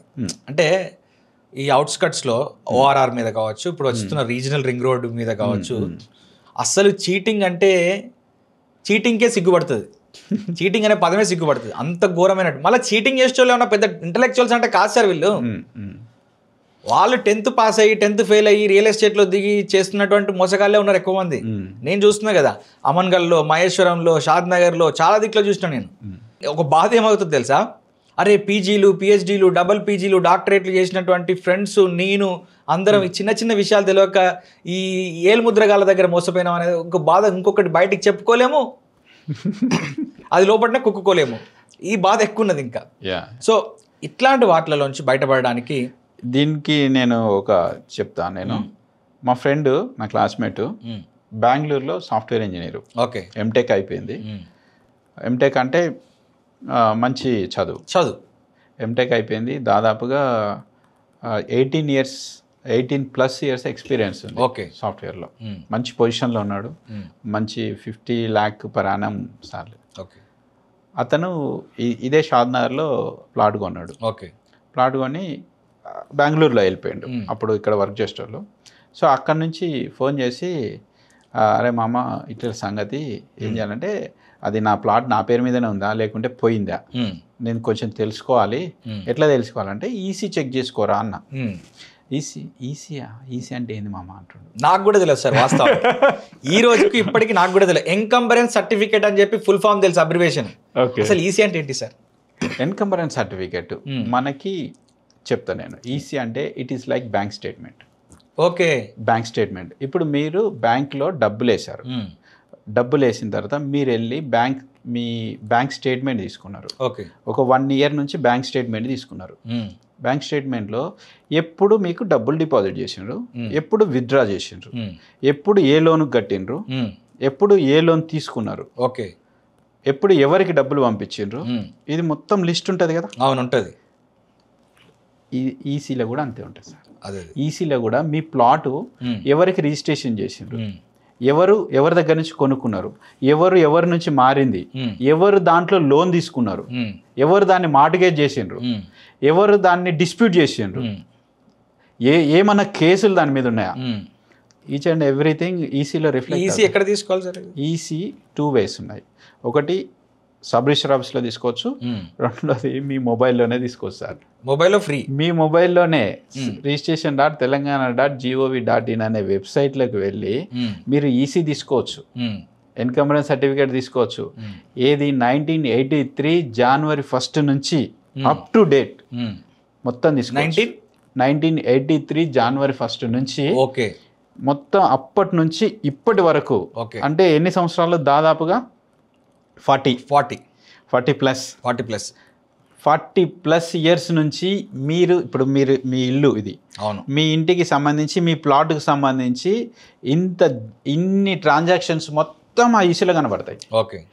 ఫస్ట్ 1983లో ఎవరిది, దాని తర్వాత ఎవరికి అమ్మిండ్రు, దాని తర్వాత ఎవరికి అమ్మిండ్రు, మధ్యలో ఏమన్నా లోన్ తీసుకున్నారా, ఎవరికైనా మార్గేజ్ చేసి మళ్ళీ రిలీజ్ చేసుకున్నారా, అట్లా ఒక మొత్తం డాక్యుమెంట్ మొత్తం కనిపిస్తుంది. ఈసీలో అంత డీటెయిల్గా కనిపిస్తుంది. మీ మొబైల్లోనే ఈసీ తీసుకోవచ్చు. ఓకే. మీ మొబైల్లోనే ఆ వెబ్సైట్లోకి వెళ్ళి ఈసీ తీసుకోవచ్చు. ఓకే. ప్లస్ ఇంకా ప్రొహిబిషన్ కూడా తెలుసుకోవచ్చు. ఓకే సార్, ఈ ఈసీ మొబైల్లో ఎట్లా తీసుకోవచ్చో చెప్తారా? మీకు పుణ్యం ఉంటుంది కొంచెం. ఎందుకంటే కొంచెం అటు ఇటు అయితే కుటుంబం మొత్తం వ్యానిష్ అయిపోయేది. మాది 1,30,00,000 రూపాయల ట్రాన్సాక్షన్స్. ఈ పరిస్థితి ఇంకెవ్వరికి రావద్దనే ఉద్దేశంతో అడుగుతున్నా. మొబైల్లో ఫ్రీ ఆఫ్ కాస్ట్ కదా సార్? ఫ్రీ అండి, మొబైల్లో ఫ్రీ ఆఫ్ కాస్ట్. కొంచెం ప్రాసెస్ చెప్పండి సార్. registration.telangana.gov.in అనే వెబ్సైట్లోకి వెళ్ళి అందులో ఈసీ సెర్చ్ చేస్తే మీకు యూజర్ ఐడి రిజిస్టర్ చేసుకోవాలి మీ పేరుతోటి. ఓకే. సిటిజన్ ఆప్షన్ తీసుకొని కింద రిజిస్టర్ అని ఉంటుంది. మామూలుగా ఇప్పుడు ఫేస్బుక్ ఐడి ఎట్లా రిజిస్టర్ చేసుకుంటాం, ఫేస్బుక్ ఐడి క్రియేట్ చేసుకుంటాము, మన మొబైల్ నెంబర్ ఇస్తాము, మొబైల్ నెంబరు కొన్ని డీటెయిల్స్ ఇస్తాము, ఈమెయిల్ ఐడి ఇచ్చేసి మీకు ఒక యూజర్ నేమ్ పాస్వర్డ్ ఇచ్చేసి అట్లా ఎట్లయితే ఉంటుందో సేమ్ అట్లనే దీంట్లో కూడా మీరు అట్లాంటిది ఒకటి రిజిస్టర్ ఐఆర్సిటిసి వెబ్సైట్ లో మనం టికెట్లు బుక్ చేసినప్పుడు మనం యూజర్ ఐడి పాస్వర్డ్ ఇస్తాం కదా, సేమ్ అట్లనే ఇచ్చేసి ఒక యూజర్ ఐడి పాస్వర్డ్ ని క్రియేట్ చేసుకొని దాంట్లోకి వెళ్ళి మీ డాక్యుమెంట్ నెంబర్ని ఎంటర్ చేస్తే ఏ సంవత్సరం నుంచి 83 తర్వాత ఇప్పుడు మీరు ఓన్లీ ఈ 2 years లోనే కావాలి మీకు 2 years లోనే ఈసీ తీసుకోవచ్చు. మీరు డేట్ మెన్షన్ చేసుకుంటే మొత్తం ఈసీ వచ్చేస్తుంది. ఓకే, ఈసీ వచ్చేసి ఏమేమి ఉంది మొత్తం, ఏం ఫీజు లేదు, నో ఫీజ్, ఫ్రీ. ఎంఆర్ఓ ఆఫీస్లో అయితే sub register office, MRO office, అక్కడ అగ్రికల్చర్ అయితే ఎంఆర్ఓ ఆఫీసులు, నాన్ అగ్రికల్చర్ రెసిడెన్షియల్ అయితే సబ్ రిజిస్టర్ ఆఫీస్. అక్కడికి వెళ్తే మీకు 250 రూపీస్ సంథింగ్ తీసుకుంటారు. నేను ఎప్పుడు అక్కడికి వెళ్ళి తీసుకోలేదు, ఓకే, అవసరం లేదు, ఎవరు కూడా అక్కడికి వెళ్ళాల్సిన అవసరం లేదనే ఉద్దేశంతో నేను నా ఛానల్లో ఫస్ట్ వీడియోనే అది. ఓకే, ఈసీ ఎట్లా ఆన్లైన్లో తీసుకోవాలనేదే ఇచ్చాను. ఇంతకు ముందు ఏదైతే యూజర్ ఐడి పాస్వర్డ్ ఉందో అది క్రియేట్ చేయకుండానే వచ్చేది. ఇప్పుడు రీసెంట్గా చేంజ్ చేసిండు, ఒక 4-5 years back. User ID password create చేసుకొని దాని తర్వాత మొత్తం డీటెయిల్స్ అన్ని ఎంటర్ చేసుకొని మనం ఏదైతే ప్లాట్ డీటెయిల్స్ ఉన్నాయో వాటిని ఎంటర్ చేస్తే ప్లాట్ డీటెయిల్స్ కూడా అవసరం లేదు, మీరు just document number, year of registration. Okay, మీరు ప్రతి డాక్యుమెంట్కి టాప్ రైట్ కార్నర్లో document number, year of registration ఉంటుంది. ఓకే, ప్లస్ సబ్ రిజిస్టార్, ఏ సబ్ రిజిస్ట్రేషన్ ఆఫీస్లో జరిగింది అనేది ఎంటర్ చేయాలి. ఏ సబ్ రిజిస్టర్ ఆఫీస్ అంటే సబ్ రిజిస్టర్ ఆఫీస్ ఒక కోడ్ ఉంటుంది, మీకు కోడ్ తెలియకపోతే ఆ సబ్ రిజిస్టర్ ఆఫీస్ నెంబర్ కొడితే పేరు కొడితే వచ్చేస్తుంది. అట్లా సబ్ రిజిస్టర్ ఆఫీస్, ఈ 3 document number, year of registration, sub register office, అది ఈయన పెట్టేస్తే మీకు ఈసీ ఎన్ని సంవత్సరాలు ఈసీ కావాలంటే అన్ని సంవత్సరాలు ఈసీ దొరుకుతుంది. ఓకే, ఆ ఈసీలో it's like bank statement, okay, తీసుకోవచ్చు. ఓకే, అట్లా. సార్ లింక్ డాక్యుమెంట్స్ అంటారు, ఈసీనా అది కూడా? లింక్ డాక్యుమెంట్స్ వేరు. ఓకే, లింక్ డాక్యుమెంట్ అంటే ఇప్పుడు మీరు ఒక ప్రాపర్టీ కొనుక్కున్నారు, మీరు ఇందాక చెప్పిండ్రు, ఓకే, మీరు ఇల్లు కొనుక్కున్నారు కదా, మీరు ఇల్లు ఒక సెల్లర్ దగ్గర కొనుక్కున్నారు. అవును, అతను మీకు రిజిస్ట్రేషన్ చేసి ఇచ్చిండు. ఓకే, సబ్ రిజిస్టర్ ఆఫీస్లో అతని పేరు మీద ఉన్న ఇంటిని మొత్తం డీటెయిల్స్తో సహా మీకు ఒక డాక్యుమెంట్ రూపంలో రిజిస్ట్రేషన్, గవర్నమెంట్లో రిజిస్ట్రేషన్ చేసి తీసుకున్నారు. ఓకే, సో ఈ ఏదైతే డాక్యుమెంట్ ఉందో ఇది ఒక లింక్. ఓకే, అతనికి ఎక్కడి నుంచి వచ్చింది, అతనికి వేరే ఎక్స్పర్సన్ రిజిస్టర్ చేసిండు కదా, అవును, అతని దగ్గర ఒక డాక్యుమెంట్ ఉంటుంది కదా, అవును, సో ఆ డాక్యుమెంట్ బేస్ చేసుకొని మీకు ఒక డాక్యుమెంట్ రిజిస్టర్ చేసి ఇచ్చిండు. అవును, అంటే అతని దగ్గర నుంచి మీకు వచ్చింది, అది అంతకుముందు అతని దగ్గర వేరే వాళ్ళ దగ్గర తీసుకున్నాడు కదా, అట్లా ఏదైతే డాక్యుమెంట్ ఉంటాయో వీటినే లింక్ డాక్యుమెంట్స్ అంటారు. ఓకే, ఇప్పుడు మీ దగ్గర ఉన్నది ప్రెజెంట్ లింక్ డాక్యుమెంట్. ఓకే, అంటే last end user link document అన్నారు. మీరు ఒకవేళ వేరే వాళ్ళకి మీ ఇంటిని గిన అమ్మారు, అమ్మిండ్రు అనుకోండి, మీరు అతను ఇంకొక డాక్యుమెంట్ క్రియేట్ చేసుకోవాలి. ఓకే, క్రియేట్ చేసుకొని ఆ డాక్యుమెంట్ ద్వారా మీరు అతనికి ఇంటిని అమ్మేస్తారు.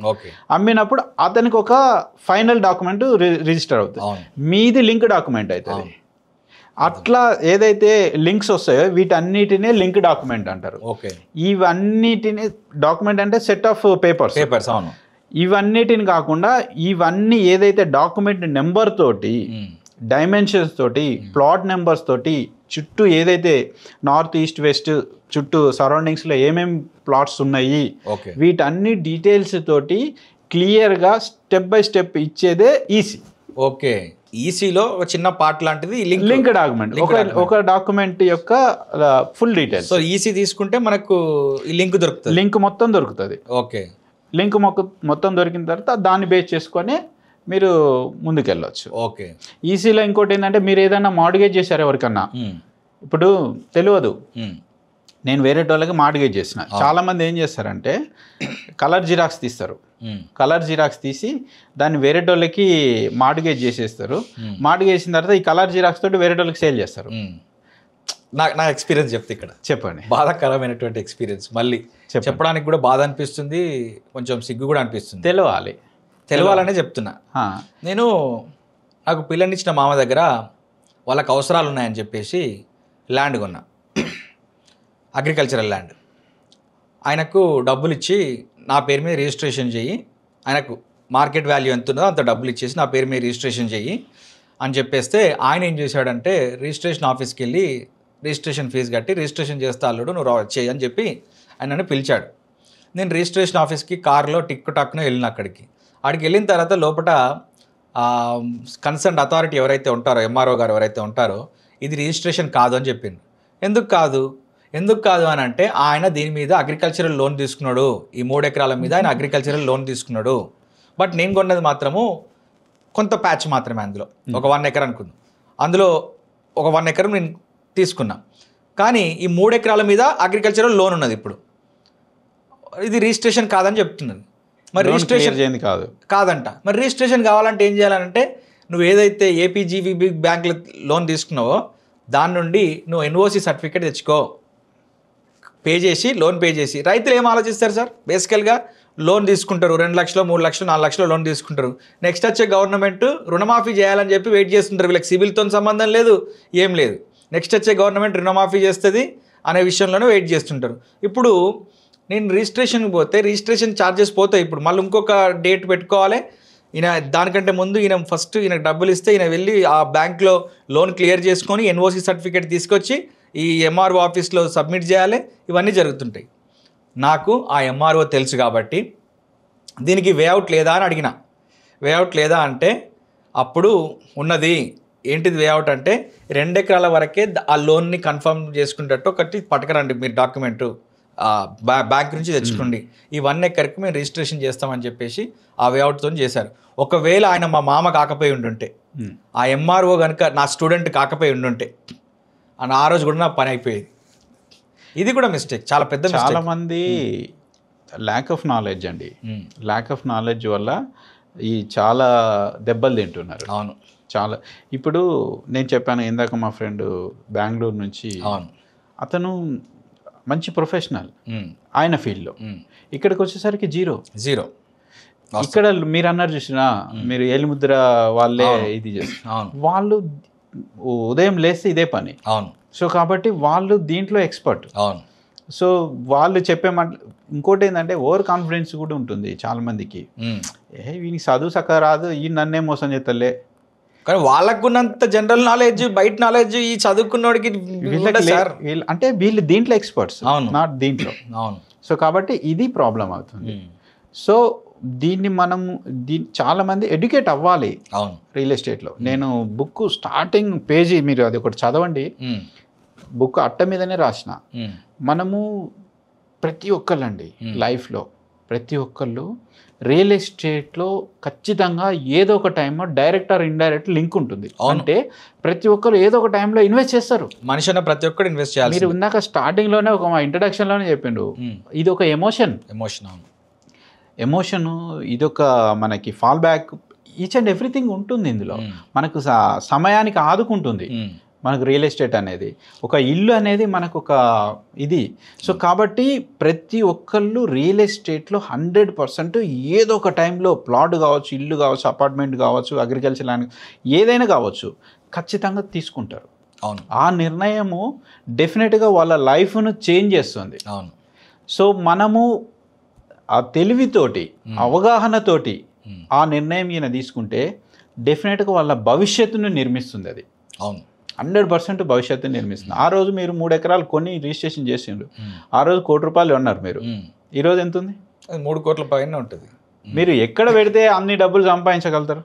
మీరు అయ్యే డబ్బులు ఏ వ్యాపారం చేస్తే మనం అంతగానో సంపాదించగలుగుతారు? కానీ మ్యాక్సిమం ఫిన్ ఇన్ఫ్లుయెన్సర్లు చెప్పే విషయం ఏంటంటే లిక్విడిటీ అది తొందరగా అవ్వదు కదా. ఇప్పుడు దీన్ని అమ్మాలనుకుంటే, ఇప్పుడు ఫర్ ఎగ్జాంపుల్ ఇప్పుడు రియల్ ఎస్టేట్ కొంచెం డౌన్లో ఉంది, తక్కువగా ఉంది, ఇన్వెస్ట్మెంట్ పెట్టడానికి కొంత ప్యానిక్ అవుతున్నారు జనాలు, లేదా వెనకడుగు వేస్తున్నారు. ఇప్పుడు మీరు డబ్బులు కావాలి అని అంటే దాని నుండి ఎట్లా తీసుకొస్తారు అనేది ఒకటే సార్. ఇప్పుడు మీరు 2 months బ్యాక్ అవును షేర్ మార్కెట్ ఎంత పడిపోయింది? చాలా విపరీతంగా పడిపోయింది. 30-40% దాకా పడిపోయింది. అవును 40% పైనే పడిపోయింది. నాకు అప్పుడు లిక్విడిటీ కావాలి, అమ్ముతామా? అమ్మం. అప్పుడు మరి ఫిన్ ఇన్ఫ్లుయెన్సర్ అమ్మమనండి, వాళ్ళకి ఆన్సర్ కావాలి కదా. అదే సిచ్యువేషన్ రియల్ ఎస్టేట్లో కూడా వస్తుంది.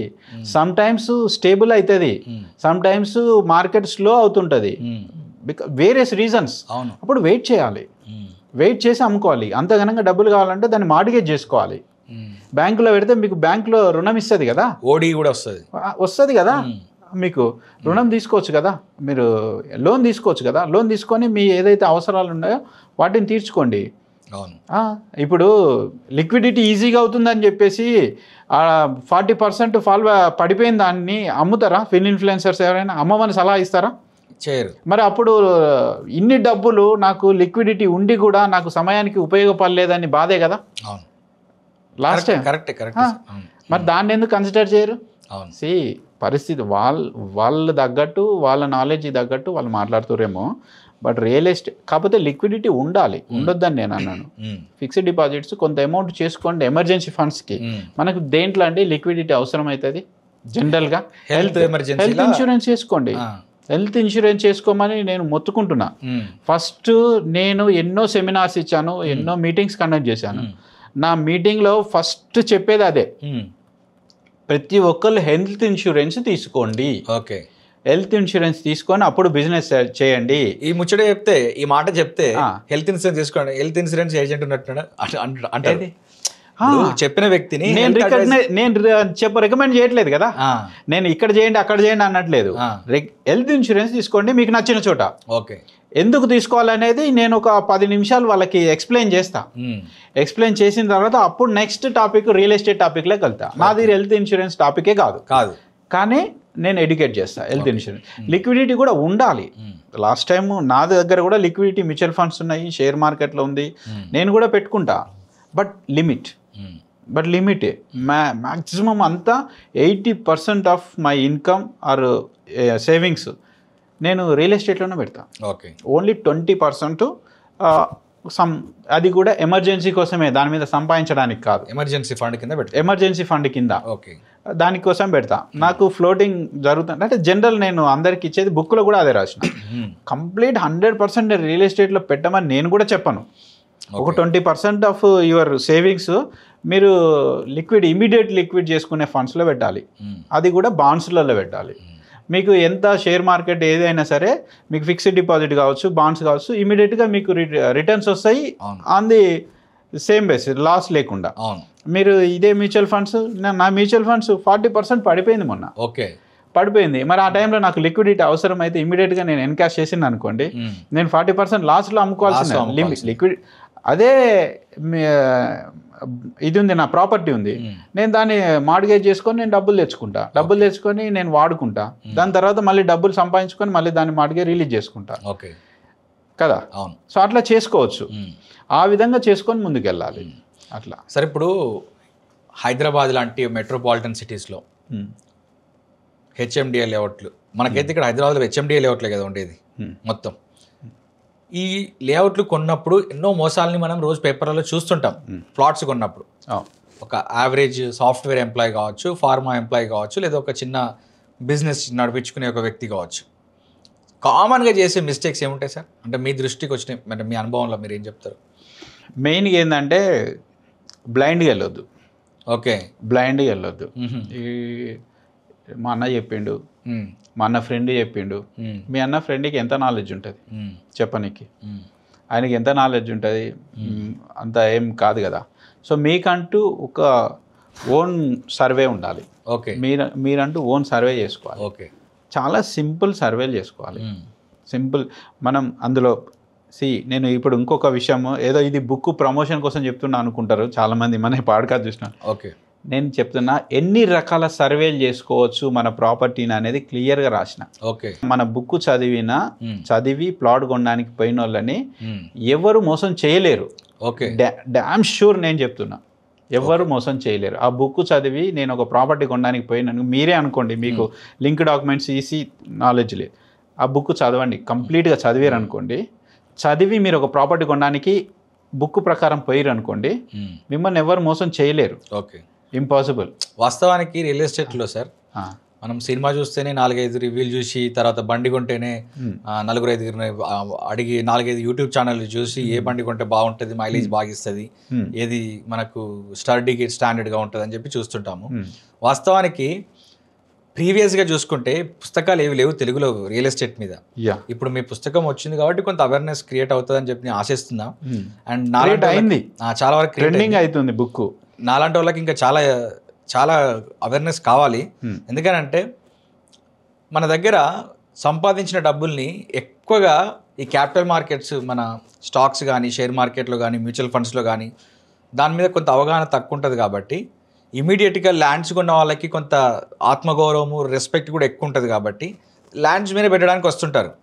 సో ఖచ్చితంగా ఒక ప్లాట్ కొన్నప్పుడు తీసుకోవాల్సినటువంటి జాగ్రత్తలు అంటే ఈసీ లింక్ డాక్యుమెంట్స్, అది మెయిన్గా నేను చెప్పేది ఏంటంటే, మనము ఫస్ట్ ఏదైనా సరే ఒక ప్లాట్ కొనడానికి పోయినప్పుడు అసలు ప్లాట్ లొకేషన్ని మీరు మంచి లొకేషన్ని ఫైండ్ చేయాలి. ఓకే, ఫ్యూచర్ గ్రోత్ ఎలా ఉంటుంది, అక్కడ కనెక్టివిటీ ఎలా ఉంది, ఓకే, రోడ్స్ ఎలా ఉన్నాయి, రేపటి నాడు ఆడ డెవలప్మెంట్ బాగా వస్తుందా, ఈ వచ్చే ఛాన్స్ ఉందా, గవర్నమెంట్ ప్రపోజల్స్ ఏమన్నా ఉన్నాయా, సరౌండింగ్స్ ఎంత డిస్టెన్స్లో గవర్నమెంట్ ప్రాజెక్ట్స్ వస్తున్నాయి, ఎంత డిస్టెన్స్లో ప్రైవేట్ ప్రాజెక్ట్స్ వస్తున్నాయి.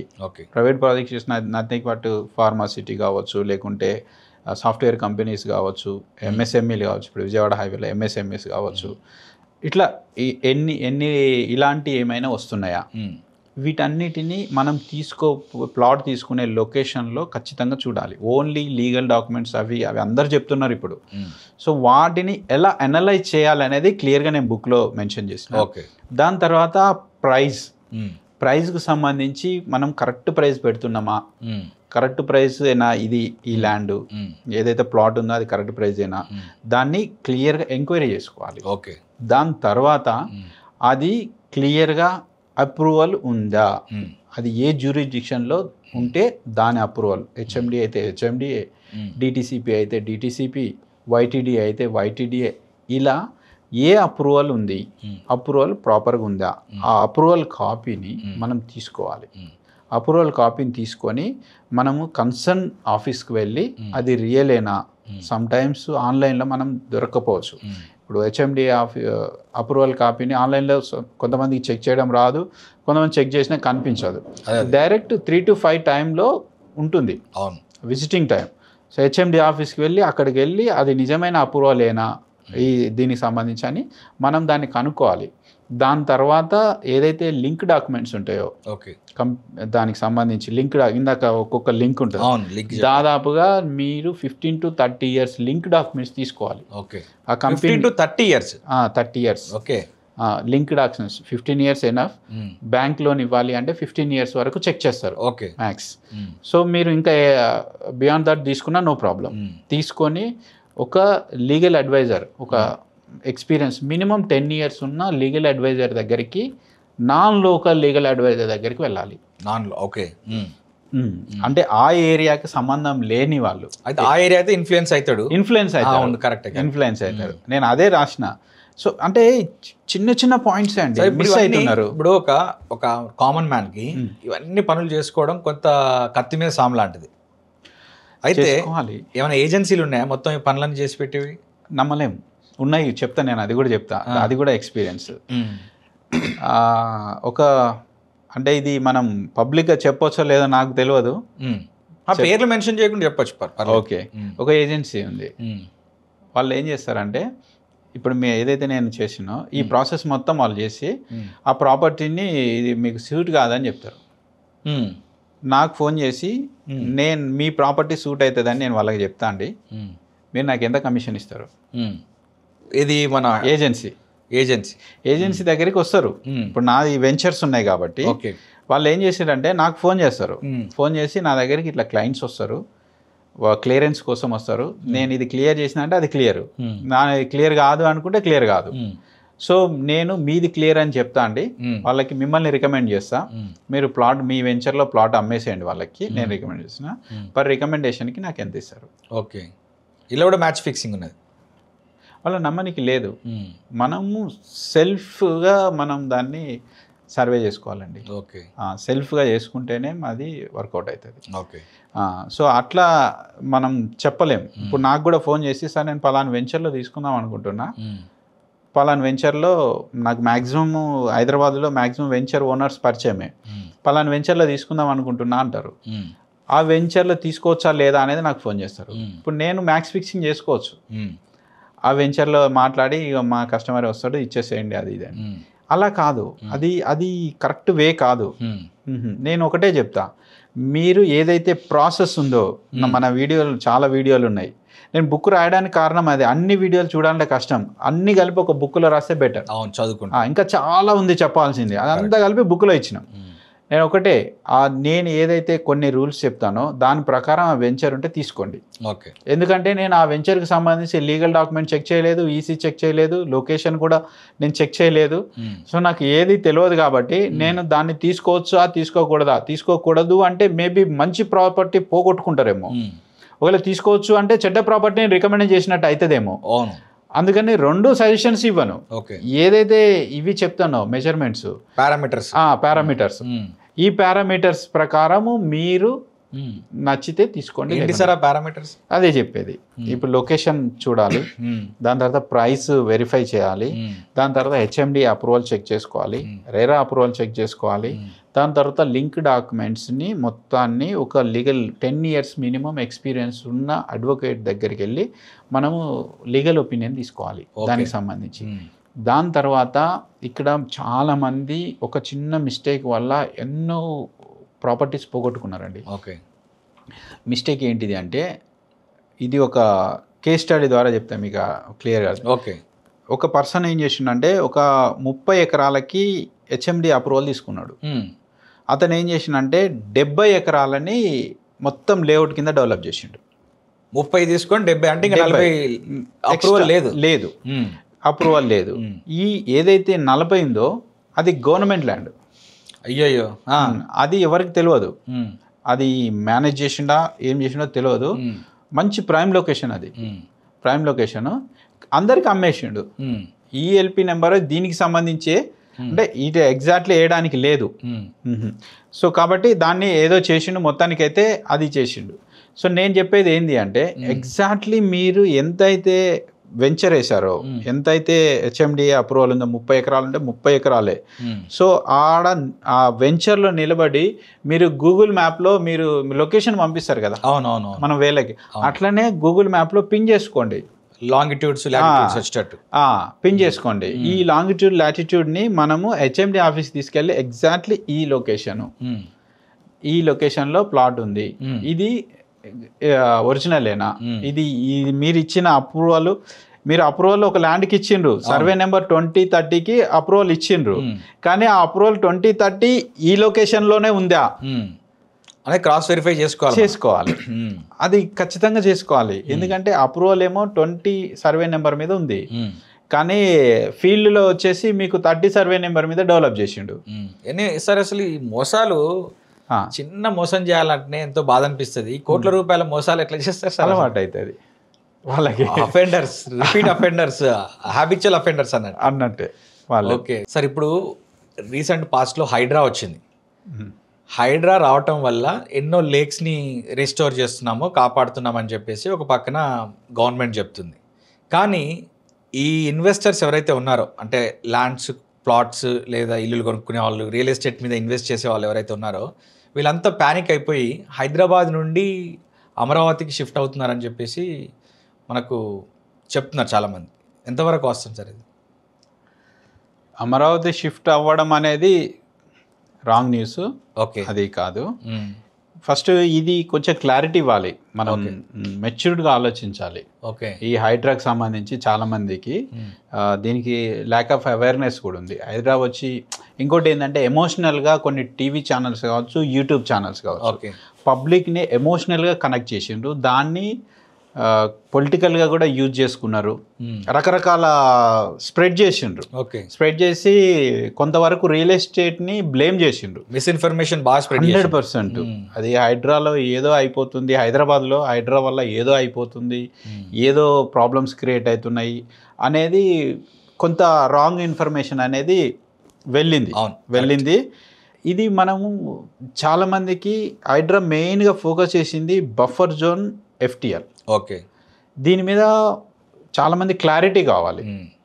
మనది దాదాపుగా 2700 చెరువులు ఉన్నాయి మనకి హైదరాబాద్లో. అవును, సిటీ ఆఫ్ లేక్స్ అంటారు హైదరాబాద్, అందుకే చెరువులు ఉన్నాయి.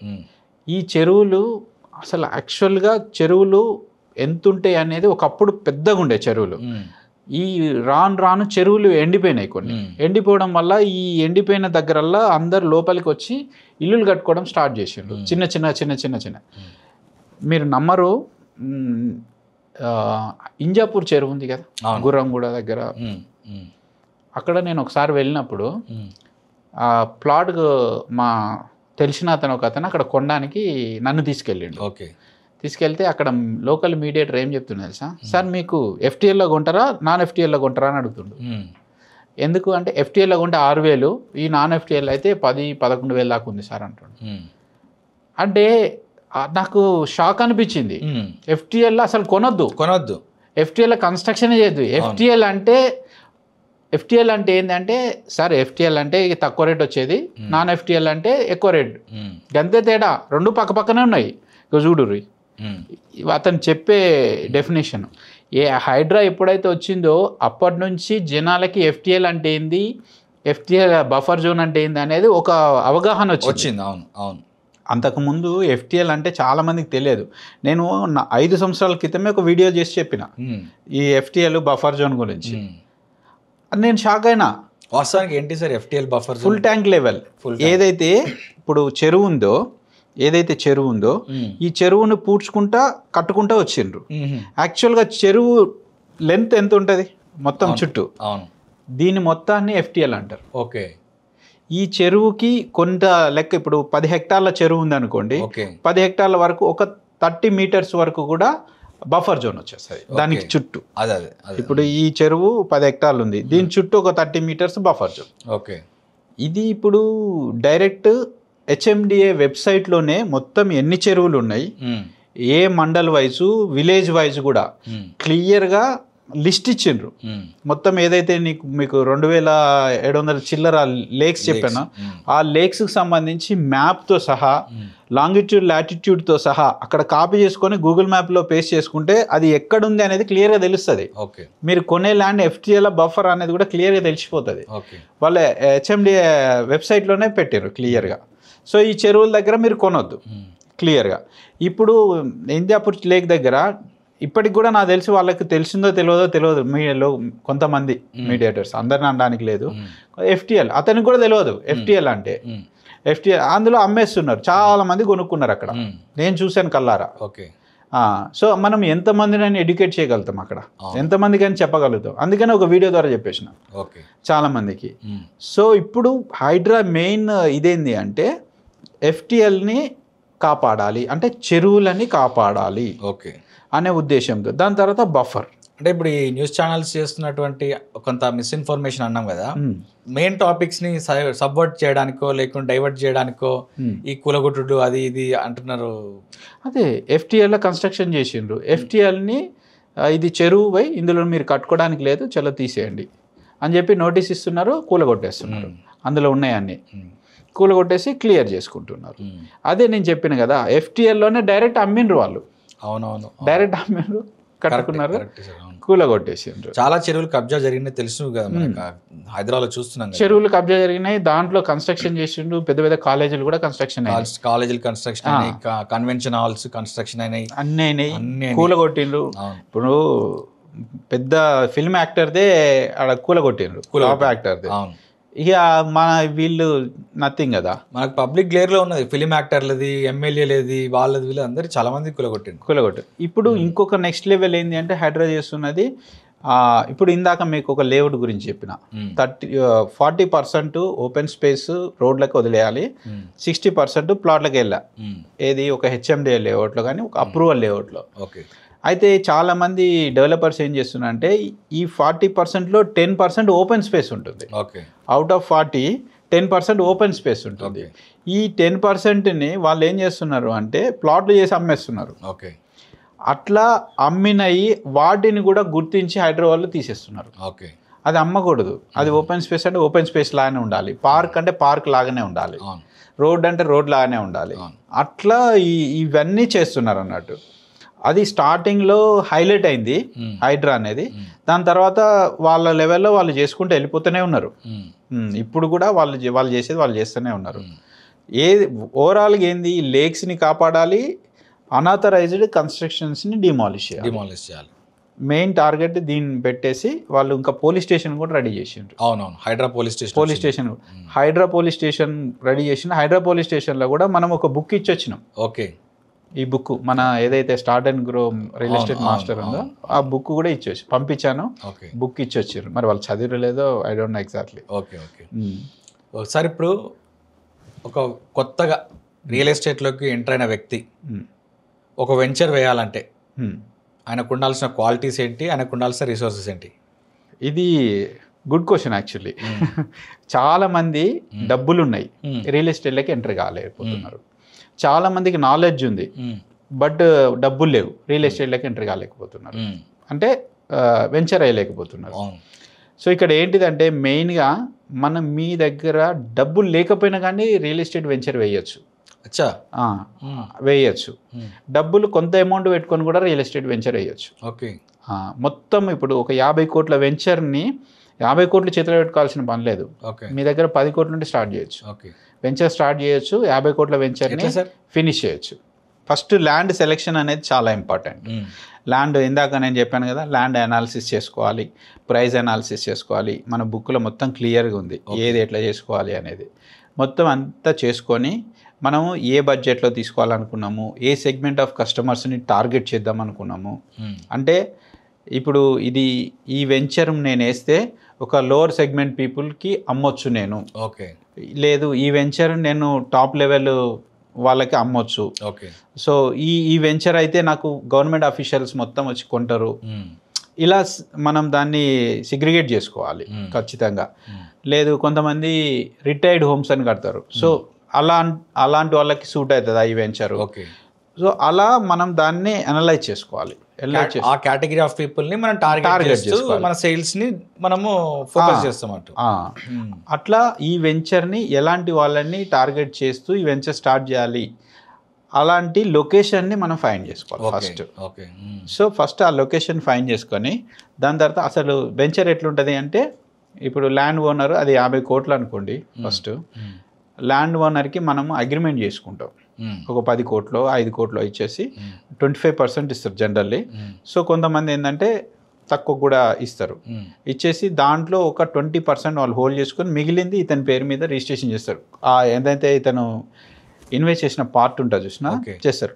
ఓవరాల్ వెంచర్ని ఇతనే అమ్మేటట్టు అగ్రిమెంట్ చేసుకుంటారు. ఓకే, అగ్రిమెంట్ చేసుకొని దాన్ని ఏదైతే టైం పీరియడ్ పెట్టుకుంటారు, ఒక 11 months లేదంటే కొంతమంది 2 years అట్లా టైం పీరియడ్ పెట్టుకుంటారు.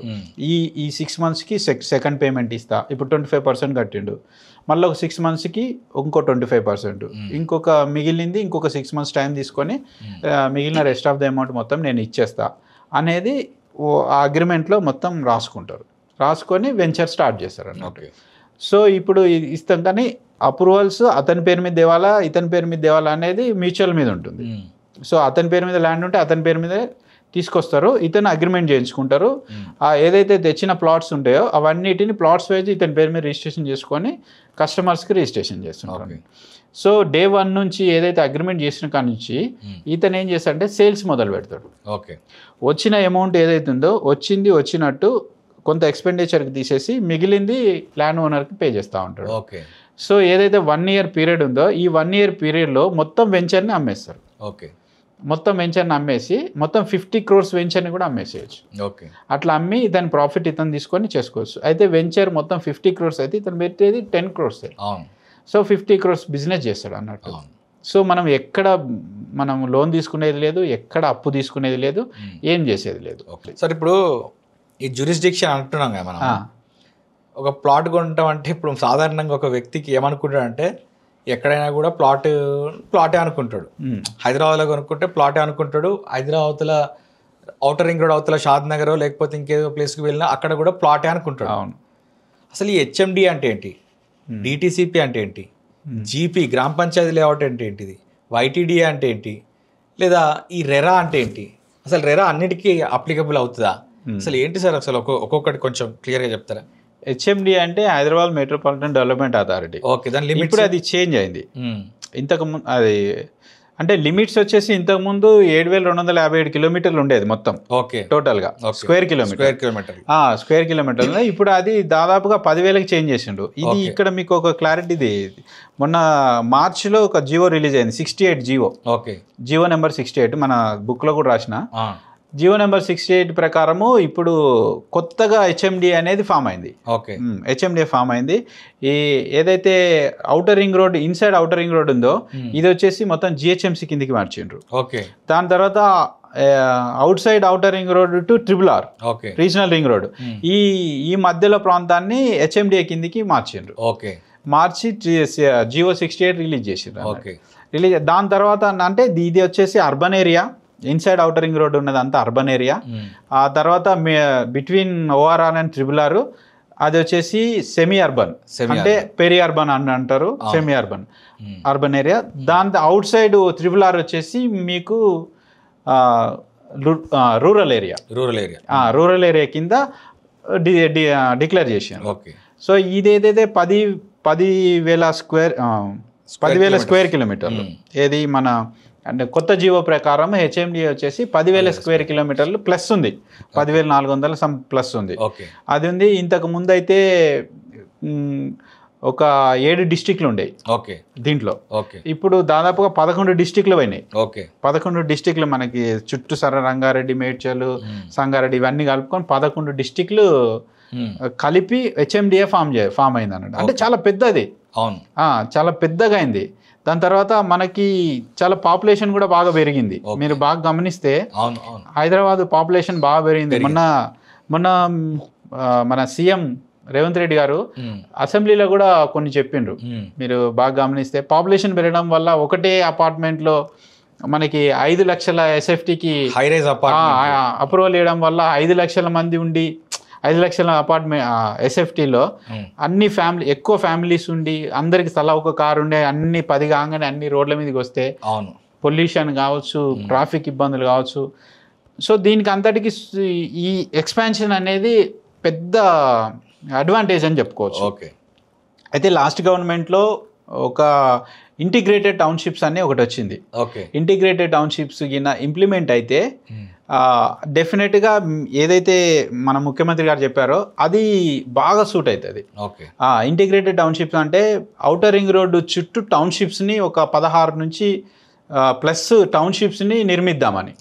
సో ఎక్కడికక్కడ వాళ్ళు డిస్ట్రిబ్యూట్ అయిపోతారు, ఎక్కడికక్కడికి వెళ్ళిపోయినప్పుడు మనకు ఒకటే దగ్గర ఉండాల్సిన పని లేదు. ఇప్పుడు మీరు బాగా గమనిస్తే హైదరాబాద్ అంటే గచ్చిబౌలి, తర్వాత నానక్రామ్గూడ ఫైనాన్షియల్ డిస్ట్రిక్ట్, లేదంటే ఇప్పుడు నియోపోలిసు, ఇది అన్నట్టే వచ్చింది. వెస్ట్ హైదరాబాద్ అన్నట్టే ఉన్నది.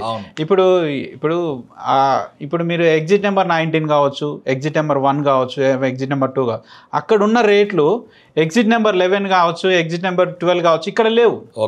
అక్కడ 1,50,000 గజం ఉంటే ఇక్కడ 40,000 50,000 లోపే దొరుకుతుంది, ఇంకా తక్కువ కూడా దొరుకుతుంది. సో అట్లా ఉండకూడదు డెవలప్మెంట్ అనేది. సో ఈ హెచ్ఎండిఏ ఫామ్ కావడానికి కారణాలే అవి. సో అన్ని ఏరియాలలో అన్ని డెవలప్మెంట్లు కావాలి, అన్ని దాన్ని సెంట్రలైజ్డ్ చేసుకొని దాన్ని చేసుకోవాలనేది వాళ్ళ ఆలోచన. సో అట్లా డెవలప్ చేస్తుండ్రు. సో నేను ఏదైతే చెప్పానో integrated townships, mixed use developments, ఇలాంటివి మనకి RRR చుట్టూ వస్తే గిన హైదరాబాద్ నెక్స్ట్ లెవెల్లో డెవలప్ అవుతుంది. అన్ని ఏరియాలు ఈక్వల్గా డెవలప్ అవుతుంది. కొంత ట్రై చేసిండ్రు. ఇప్పుడు ఆదిబట్లలో TCS వచ్చింది, దాని తర్వాత గట్కేసర్ దగ్గర మనకి ఇన్ఫోసిస్ ఉంది, తర్వాత విజయవాడ హైవేలో మల్కాపూర్లో MSMEలు వచ్చినాయి. ఇలా డెవలప్మెంట్ అనేది అన్ని ఏరియాలకి ఈక్వల్గా వెళ్ళాలి. ఒకటే ఏరియాని టార్గెట్ చేస్తే ఆ ఏరియా డెవలప్ అవుతుందేమో కానీ హైదరాబాదు మొత్తం మీద డెవలప్ కావాలి. ఎందుకు అంటే ఇప్పుడు RRR వచ్చేసి 360 కిలోమీటర్లు రేడియస్ ఉంది, అంటే 360 కిలోమీటర్ దాని చుట్టుకొలత. ఈ అంత పెద్దది అంటే విజయవాడకి 270 కిలోమీటర్లు వెళ్ళిపోతాం, కానీ అంతకు మించి పెద్ద ఇది ఉంది. ఈ ఎడ్జి నుంచి ఆ ఎడ్జికి 100 కిలోమీటర్లు వస్తుంది దగ్గర 100 కిలోమీటర్ల రేడియస్లో ఎంత పెద్దది ఉంటుంది. సో అన్ని ఏరియాలు డెవలప్ కావాలి, అన్ని ఏరియాలలో ఎక్స్పాండ్ చేయాలి. ఇది ఏదైతే కొత్తగా హెచ్ఎండిఏని ఎక్స్పాండ్ చేసే ఆలోచన ఏదైతే ఇప్పుడు ప్రజెంట్ గవర్నమెంట్ చేసి జియో 68 రిలీజ్ చేసి కొత్త హెచ్ఎండిఏ ప్లాన్ని తీసుకొస్తున్నాను అనుకో, డెఫినెట్గా ఇది మనం స్వాగతించాలి, ఇది సూపర్ ఓకే ఉండాలి, అలా డెవలప్ చేయాలి. అయితే దానికి as early as possible master plans release చేయాలి. ఓకే మాస్టర్ ప్లాన్స్ రిలీజ్ చేసుకొని ఆ మాస్టర్ ప్లాన్ ప్రకారం ఏ ఏరియా ఏంటిది, మాస్టర్ ప్లాన్ అంటే మీకు ఐడియా ఉంటుంది. మాస్టర్ ప్లాన్ అంటే జోన్స్ కింద డివైడ్ చేస్తారన్నమాట. అంటే ఇక్కడ ఇల్లు కట్టుకోవాలి, ఇక్కడే ఇండస్ట్రీలు కట్టుకోవాలి, ఇక్కడ కట్టుకోవద్దు, ఇది గ్రీన్ జోను, ఇక్కడ అట్లా దానికి డివైడ్ చేస్తూ ఇది రోడ్డు, ఇది పెద్ద రోడ్డు, ఇది 100 ఫీట్ రోడ్డు, ఇది 200 ఫీట్ రోడ్డు, అంటే దానికి డివైడ్ చేస్తూ ఒక ప్లాన్ని గీయడం. ఇప్పుడు మీరు ఇంటికి ఇది బెడ్రూమ్, ఇది హాల్, ఇది కిచెన్ అని ఎట్లయితే మా ప్లాన్ గీపించుకుంటారో అట్లనే కంప్లీట్ హెచ్ఎండిఏ జ్యూరిడిక్షన్ మొత్తానికి ఒక ప్లాన్ గీపించడం అన్నట్టు. జోనింగ్, గ్రీన్ జోన్ ఏంటి, ఏ జోన్, ఏ జోన్కి ఏ రూల్స్ ప్రకారం కొన్ని ఉంటాయి, దాని ప్రకారం జోన్స్ డివైడ్ చేస్తూ అలా అన్ని ఏరియాలని ఈక్వల్గా డెవలప్ చేస్తే హైదరాబాద్ అనేది ఇక నెక్స్ట్ లెవెల్కి వెళ్ళిపోతుంది. ఇందాక మీరు అన్నారు అమరావతి పోతున్నారు అనే క్వశ్చన్ అన్న, పోవాల్సిన అవసరమే లేదు, అసలు పోరు కూడా. ఇప్పుడు మీరు గమనించండి, మన తెలంగాణలో ఉన్న ఎవరైనా సరే ఎన్ని డబ్బులు ఉన్నా కానీ పోయి అమరావతిలో ఇన్వెస్ట్ చేస్తారు ఎవరైనా తెలంగాణ వాళ్ళు? అంటే ఇప్పుడు అక్కడ రియల్ ఎస్టేట్ భూమి వస్తుంది, క్యాపిటల్ సిటీ, కొత్త క్యాపిటల్ సిటీ కదా, రియల్ ఎస్టేట్ భూమి వస్తుంది. ఇప్పుడు 10,000 గజం పెట్టి కొంటే రేపు ₹1,00,000 గజం అవుతుంది కావచ్చు 5 yearsలో అని అన్నప్పుడు, ఆ ఆశ ఉన్నప్పుడు వెళ్తారు కదా సార్. తెలంగాణ నుంచి ఎవరు వెళ్ళారు? ఆంధ్ర నుంచి చాలా మంది హైదరాబాద్లో ఇన్వెస్ట్ చేసిన వాళ్ళు ఉన్నారు, ఇప్పటికీ ఇన్వెస్ట్ చేస్తున్నారు ఆంధ్ర. హైదరాబాద్ అనేది ఇప్పుడు కొత్తగా RRR వచ్చింది, ఎక్స్పాండ్ అవుతుందండి, చాలా ఎక్స్పాండ్ అవుతుంది. ఇప్పుడు మీరు గమనిస్తే ఒకప్పుడు మన దగ్గర మున్సిపల్ కార్పొరేషన్లు 7 ఉండేవి, ఇప్పుడు దాదాపు 15-16 మున్సిపల్ కార్పొరేషన్స్ అయినాయి. మన హైదరాబాద్లోనే దాదాపుగా 7 మున్సిపల్ కార్పొరేషన్లు ఉన్నాయి. ఇప్పుడు పెరుగుతున్నాయి, ఇప్పుడు జనాభా పెరుగుతున్నారు, వాళ్ళ ఇన్కమ్ సోర్సెస్ పెరుగుతున్నాయి, దానివల్ల ఏమవుతుంది, ఎక్స్పాండ్ అవుతా పోతుంటుంది. ఇప్పుడు మీరు బాగా గమనించండి, టాప్ హైయెస్ట్ పర్ క్యాపిటల్ వచ్చేసి తెలంగాణదే. అంటే పెద్ద సిటీ, ఇప్పుడు ఒక 3 కోట్లకు మించి జనాభా ఉన్న స్టేట్స్ని మనం కన్సిడర్ చేస్తే కరెక్ట్, హైయెస్ట్ పర్ క్యాపిటల్ ఉన్నది మన తెలంగాణ. సిక్కిం తర్వాత తెలంగాణ ఉన్నది, సిక్కిం, గోవా, ఢిల్లీ ఇవి ఉన్నాయి. ఇవన్నీ చిన్న స్టేట్స్, చిన్న అంటే బిలో 3 crores పాపులేషన్ ఉన్న స్టేట్స్. మోర్ దాన్ 3 crores ఉన్న స్టేట్స్ తో కంపేర్ చేస్తే ఇండియా మొత్తంలో నెంబర్ 1 పర్ క్యాపిటల్ వచ్చేసి హైదరాబాద్, తెలంగాణ. మీరు ఇక ఇదే పర్ క్యాపిటల్ మన హైదరాబాద్ది కంపేర్ చేసుకుంటే హైదరాబాద్ చాలా ఎక్కువ ఉంది. హైదరాబాద్ దాదాపుగా 5 lakh అబోవ్ ఉంది పర్ క్యాపిటల్ అనేది. ఇప్పుడు తెలంగాణకు వచ్చేసి 3.4 I think 3.4 lakh per capital ఉంది. ఇప్పుడు హైదరాబాద్కి వచ్చి ఇంకెక్కువ ఉంది. ఇంకా మీరు బాగా గమనించంటే డేటా తీయండి, రంగారెడ్డి డిస్టిక్కి పర్ క్యాపిటల్ వచ్చేసి 10 lakhs ఉంది, ఉంటుంది 10 lakhs. అంటే కంపారిటివ్లీ అమరావతి కానీ ఇంకా ఆంధ్ర కానీ కంపేర్ చేస్తే వాళ్ళ పర్ క్యాపిటల్ 2.5 to 3 lakh. అవును. సో అంటే మన దగ్గర సగటు ఎంప్లాయీ, సగటు పర్సను సంపాదించే సంపాదన ఎస్పెషల్గా in Hyderabad and its surrounding areas చాలా ఎక్కువ ఉంది. ముఖ్యంగా సార్ మొన్న మధ్య న్యూస్లు కానీ ట్వీట్లు కానీ లేకుంటే మనం సోషల్ మీడియాలో చూస్తున్నాము, బెంగళూరులో మెట్రోపాలిటన్ సిటీ కాబట్టి ఇండియా నుండి, వరల్డ్ నుండి చాలా మంది వచ్చి అక్కడ ఉంటారు. కాకపోతే అక్కడ ఒక ప్రాబ్లం ఏమైందంటే కన్నడ మాట్లాడాలి, కన్నడ వస్తేనే అక్కడ ఉండాలి అన్నట్టు వాళ్ళు ట్రీట్ చేస్తారు లోకల్స్ అక్కడ. బట్ హైదరాబాద్లో చూసుకుంటే నువ్వు ఏ లాంగ్వేజ్ అయినా మాట్లాడు, చాలా ఫ్రెండ్లీగా ట్రీట్ చేస్తారు, ఒక ఫ్రెండ్లీ అట్మాస్ఫియర్ ఉంటుంది. సో దీనివల్ల కూడా చాలా ఇన్వెస్ట్మెంట్లు 100%. ఇంకా మీరు గమనించండి, ఇప్పుడు నేను కొత్తగూడెం నుంచి వచ్చిన, మైగ్రేషన్ ఎక్కువ ఉంది. ఇప్పుడు బార్న్ అండ్ బాటప్ హైదరాబాద్ ఉన్న వాళ్ళు చాలా తక్కువ మంది, అందరూ వేరే డిస్ట్రిక్ట్స్ నుంచి, ఆంధ్ర నుంచి కావచ్చు, కరీంనగర్, వరంగల్, ఇక్కడ మన తెలంగాణ నుంచి అయినా కావచ్చు, నాలాగా కొత్తగూడెం నుంచి వచ్చిన. మీది ఎక్కడ సార్ ప్రాపర్? వరంగల్ నుంచి వచ్చి హైదరాబాద్లో సెటిల్ అయినగా. దీని మీద ఒక డాటా కూడా ఉన్నది సార్, రోజు 5,000 మంది హైదరాబాద్కి మైగ్రేట్ అవుతారంట. చూడండి, అంటే రోజు 3 నుంచి 400 మంది హైదరాబాద్కు ఆధార్ కార్డు చేంజ్ చేసుకుంటారంట. 300 నుండి 400 మంది హైదరాబాద్ లోకల్గా ఆధార్ కార్డ్ చేంజ్ చేసుకుంటారంట. అట్లనే సార్, ఇప్పుడు మీరు వరంగల్ నుంచి వచ్చిర్రు, నేను కొత్తగూడెం నుంచి వచ్చిన. సో కొంతమంది విజయవాడ నుంచి వచ్చిండ్రు, కొంతమంది గుంటూరు నుంచి వచ్చిండ్రు, వచ్చి హైదరాబాద్లో సెటిల్ అయినరు. ఇప్పుడు నా దగ్గర ఎడిటర్ ఉన్నాడు, విజయవాడ నుంచి వచ్చిండు, తిరువురు. అట్లా ఇప్పుడు ఇంకో కస్టమర్ రిలేషన్షిప్ మేనేజర్ మేడం ఉన్నారు, వాళ్ళు వరంగల్ నుంచి వచ్చారు. సో అందరూ ఎవరు ఇక్కడే బాన్ అండ్ బాటప్ లేరు, అందరూ ఇక్కడికి వచ్చి, అంటే మైగ్రేషన్ పెరుగుతుంది. మైగ్రేషన్ రావడం వల్ల మనకి స్థలాలు ఎక్కువ యూజ్ చేసుకుంటున్నారు, స్థలాల మీద ఇన్వెస్ట్ చేస్తున్నారు. ఇన్వెస్ట్ చేయడం వల్ల ఇప్పుడు మీరు బాగా గమనించండి, ఈ మధ్య కాలంలోనే ఈ గ్రామ పంచాయతీలన్నీ మున్సిపాలిటీలు అవుతున్నాయి. అవునవును, మున్సిపాలిటీ అంటే ఇప్పుడు గ్రామ పంచాయతీ ఉంది, ఒక 20,000 బిలో 20,000 ఉంటే అది గ్రామ పంచాయతీ కింద ట్రీట్ చేస్తారు. ఎబో 20,000 నుంచి అప్ టు 3 lakhs వరకు ఉండేది మున్సిపాలిటీ కింద ట్రీట్ చేస్తారు. అబౌవ్ 3 lakhs ఉన్నారు అనుకోండి, అది కార్పొరేషన్ కింద. అంటే depends on the potentiality, depends on the development, infrastructure, దీన్ని బేస్ చేసుకొని వాళ్ళు ఇది చేస్తారు డిజైన్. ఇప్పుడు కార్పొరేషన్లు దాదాపుగా 16 కార్పొరేషన్లు అయినాయి మన దగ్గర, 130 మున్సిపాలిటీలు బాగా పెరిగినాయి. అంటే పెరుగుతున్నాయంటే దాని మీనింగ్ ఏంటి? అర్బనైజేషన్ ఎక్కువ అవుతుంది, డెవలప్మెంట్ ఎక్కువ అవుతుంది, మైగ్రేషన్ ఎక్కువ అవుతుంది, ఇన్ఫ్రాస్ట్రక్చర్ బాగా పెరుగుతుంది. మీరు గమనించండి, హైదరాబాద్ మొత్తంలో ఎన్ని ఫ్లైఓవర్స్ ఉన్నాయి, మెట్రో ఉంది. ఇప్పుడు ఈ డెవలప్మెంట్ అంతా అమరావతిలో రావడానికి ఎంత టైం పడుతుంది? 50 ఏళ్ళు పడుతుంది. ఎందుకంటే ఇది 500 సంవత్సరాల చరిత్ర ఉన్నటువంటి సిటీ కదా హైదరాబాద్. సో దానికి 50 ఏళ్ళైనా పడుతుంది. సరే 500 సంవత్సరాల చరిత్ర ఉంది, కానీ యాక్చువల్ డెవలప్మెంట్ ఇప్పుడు మనం హైటెక్ సిటీ వచ్చిన కాడ నుంచి అనుకుందాం. ఎంప్లాయ్మెంట్ ఇప్పుడు దాదాపుగా 10 lakh ఐటీ ఎంప్లాయీస్ ఉన్నారండి. ఐటీ ఎంప్లాయీస్ 10 lakh, మళ్ళీ ఐటీఎస్ ఎంప్లాయీస్, ఇన్ఫర్మేషన్ అది ఐటీ ఎనేబుల్డ్ సర్వీసెస్ ఎంప్లాయ్మెంట్స్ ఎన్ని ఉన్నాయి. సో మన దగ్గర ఫార్మా ఉంది, రిటైల్ ఎన్నో ఉన్నాయి మన దగ్గర. ఇంత ఎంప్లాయ్మెంట్, ఇంత ఇది అక్కడ క్రియేట్ కావడానికి ఎంత టైం పడుతుంది? అవ్వదని అన్నాను నేను, అవుతుంది. ఎన్ని రోజులు పడుతుంది? ఆ లోపు ఇది ఎక్కడికి వెళ్తుంది? ఇప్పుడే మనం RRR అని, HMDA మాస్టర్ ప్లాన్స్ ఎక్స్పాన్షన్ అని, తర్వాత ఫ్యూచర్ సిటీ అని, ఇన్ని రకాలుగా. ఇందులో నేను ఇంకొక విషయాన్ని బాగా చెప్పదలుచుకున్నా అండి. చాలామంది ఫార్మా సిటీ ఉండేది, ఫార్మా సిటీ ఈ కొత్త గవర్నమెంట్ రాగానే దాన్ని తీసేసి నేను వేరే దానికి షిఫ్ట్ చేస్తున్నా అన్నారు. దాని తర్వాత అంటే కొంచెము దానివల్ల ఏమైందంటే కొంత బిజినెస్ కూడా డిస్టర్బ్ అయింది ఫార్మా సిటీ ఏరియాలో. దాని తర్వాత ఒక డిసిషన్ అనేది చాలా మంచి డిసిషన్ యాక్చువల్లీ. అది నేను ఇందాక చెప్పిన ఇదే ఇంటిగ్రేటెడ్ టౌన్షిప్స్ రావాలనుకున్నారు కదా.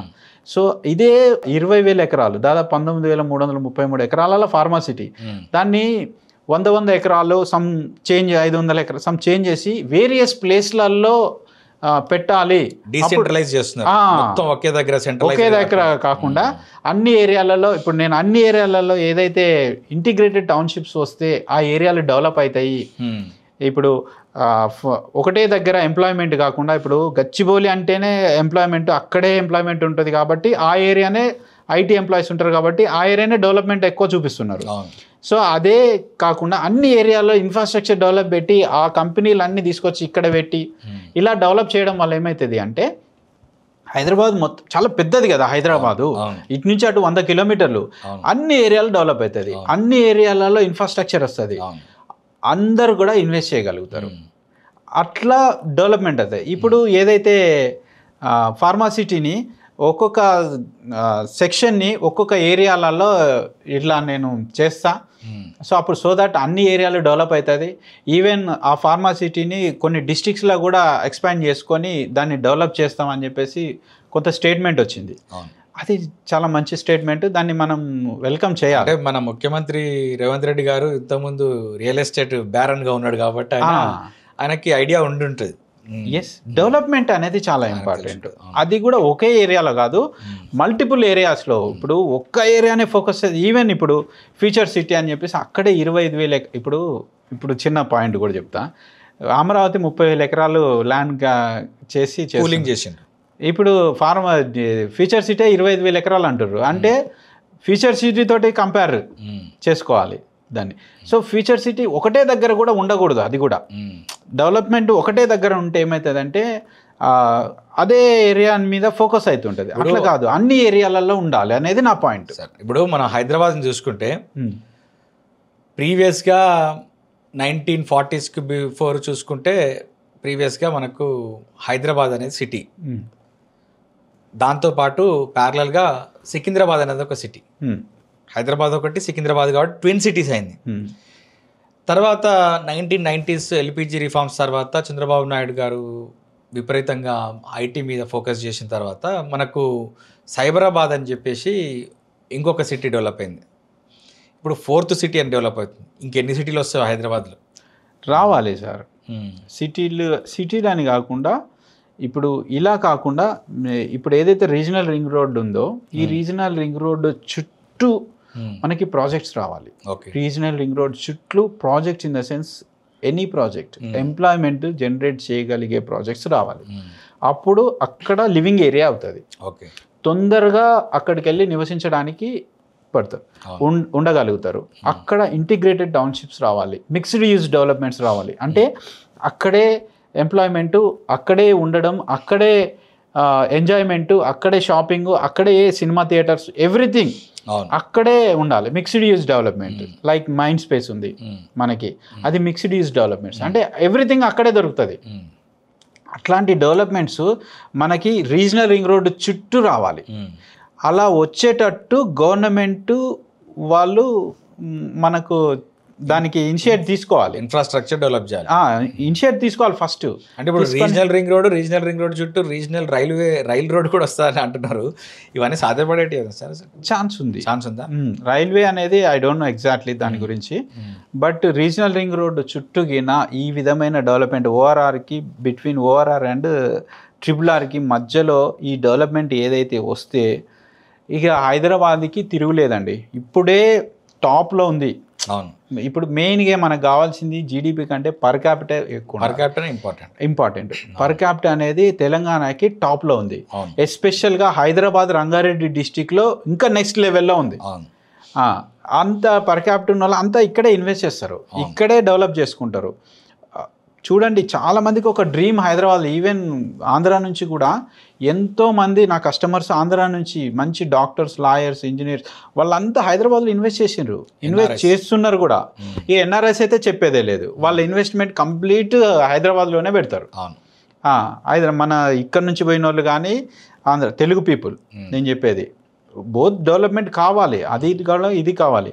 కానీ ఎక్కువ శాతం మనకి ఇక్కడ పొటెన్షియాలిటీ ఎక్కువ ఉంది, డెవలప్ చేసుకోవడానికి ఎక్కువ ఉంది. వాతావరణం కూడా టాప్ వాతావరణం మనది హైదరాబాద్ అనేది. సో ఈ విధంగా డెవలప్ చేసుకుంటూ పోతే ఇందాక మనం రేవంత్ రెడ్డి సార్ అన్నారు కదా, ముఖ్యమంత్రి గారు, ట్రాఫిక్ సమస్యలు అవి కూడా పోతాయి.